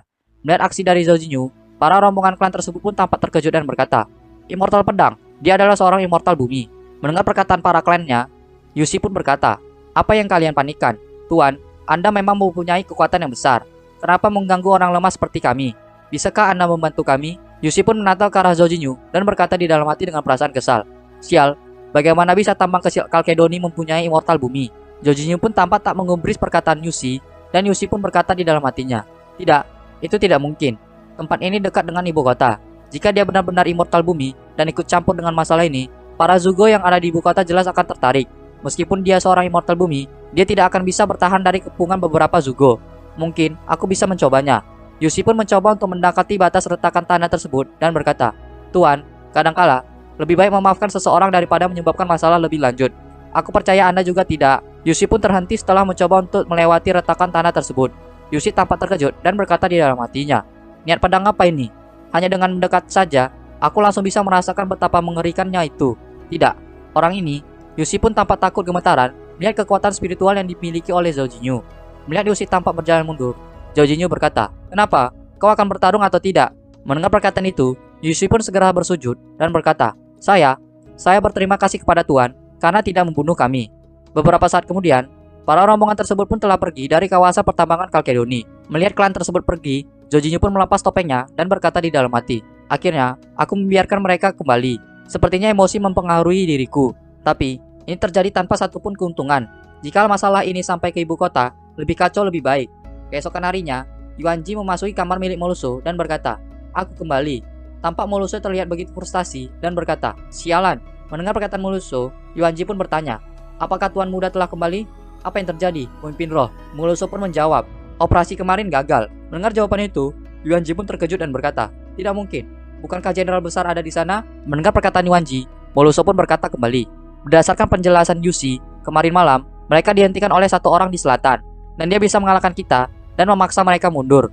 Tidak diragukan lagi jika dia adalah seorang immortal bumi. Dengan perkataan Moluso, Yuanji berkata, immortal bumi? Bukankah itu berarti klan kita mengalami masalah besar? Moloso pun bangkit dari duduknya dan berkata, tidak, sisi lain tidak terlihat mempunyai niat membunuh. Untung saja, semua anggota klan selamat. Moloso pun melihat ke arah luar jendela dan berkata di dalam hati, aku tidak pernah menyangka jika di kehidupan kali ini, klan penyihir mempunyai seorang immortal bumi. Lalu, Moloso pun berkata kembali kepada Yuanji, tapi sekarang, kita tidak mungkin melawan tambang Kalkedoni. Pengerjaan gerbang naga harus ditunda. Mendengar perkataan Moloso, Yuanji pun bertanya, jika begitu, pemimpin roh, apa yang harus kita lakukan sekarang?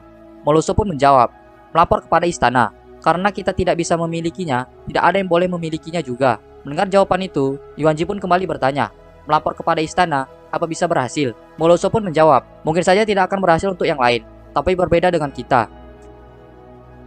Dan Yuanji pun segera membawa sebuah pesan rahasia yang akan diserahkan kepada istana. Malam itu, penjaga kekaisaran menerima laporan rahasia, dan para prajurit istana pun segera bergerak menunggangi kuda sambil berkata, apa kau menerima perintah rahasia Kasim Hai? Ada klan lain yang mencuri or di tanah perburuan keluarga kekaisaran. Jika kau menemukan siapapun, bunuh mereka di tempat. Tapi malam itu, mereka tidak bisa merasakan kehadiran klan asing.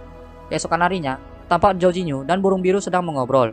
Burung biru pun melihat ke arah Jorginho dan bertanya, Pendeta Agung, apa yang Anda lakukan? Jorginho pun berjawab, apa kau tidak bisa melihatnya? Aku memurnikan pil. Mendengar jawaban itu, burung biru pun bertanya kembali, memurnikan dengan cara ini? Jorginho pun menjawab, melakukannya dengan cara berbahaya. Mengerti? Pilnya selesai. Aku pikir ini gagal. Satukan pikiranmu. Oke, di samping itu, bukankah ini jamur berusia ribuan tahun yang diberikan ayah padaku? Melihat pil yang berada di tangan Jorginho, burung biru pun tampak terkejut dan berkata, membuang-buang sumber daya hanya akan membuat Anda dihukum. Lebih baik jika Anda memberikan jamur berusia ribuan tahun itu kepada saya untuk berkultivasi. Mendengar perkataan burung biru, Jorginho bertanya, jadi ada apa? Mendengar perkataan Jorginho, burung biru pun berkata, oh iya, begini.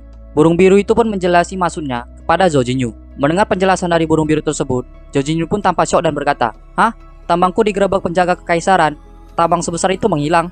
Mendengar perkataan Jorginho, burung biru itu pun berkata di dalam hati, Anda baru saja bilang, jika aku harus tenang seperti timun, tapi Anda sama sekali tidak terlihat seperti itu. Lalu, Jorginho pun tampak berpikir dan berkata di dalam hati, sialan, yang melaporkannya pasti adalah Barbarian Utara yang kulupas kemarin. Jorginho pun kembali bertanya kepada burung biru, jadi, berapa banyak kerugian kita kemarin?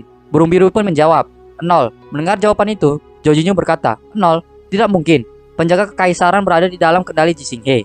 Mendengar perkataan Jorginho, burung biru pun berkata, sekarang Anda menyebutkannya. Sebelum penggerebekan, tadi malam, ada seorang Barbarian Utara yang datang sebagai informan. Seorang pria tampak tergesa-gesa dengan berkata, penjaga kekaisaran datang, kalian lebih baik lari jika tidak ingin mati. Mendengar perkataan burung biru, Jorginho pun tersenyum dan berkata, aku mengerti. Karena aku melepaskan mereka, mereka juga tidak membiarkan kita rugi. Menarik. Mendengar perkataan Jorginho, burung biru berkata, kalau begitu, maksud Pendeta Agung? Jorginho pun bangkit dari duduknya dan berkata, biarkan saja, belum terlalu lama sejak aku memasuki Tianyazi, sekarang tambang Kalkedoni sudah ditemukan. Untuk sementara, lebih baik kita tetap merendah. Setelah mengatakan itu, Jorginho pun terdiam dan berkata di dalam hatinya, lagi pula, masalah ini terjadi karena kebaikanku. Lain kali, aku tidak akan sebaik ini. Tapi jujur saja, pemimpin Gurun Utara adalah orang yang luar biasa. Akan lebih baik jika kita mempunyai kesempatan untuk berbicara. Tapi, aku juga tidak tahu penampilan orang itu. Bagaimana bisa kami bertemu semudah itu? Tiba-tiba, dari arah belakang Jorginho, Moloso pun muncul dan meniupkan telinga Jorginho sambil berkata, apa yang kamu pikirkan? Nah, sampai di sini saja pembahasan di video kali ini. Sampai jumpa di video-video selanjutnya. And see you.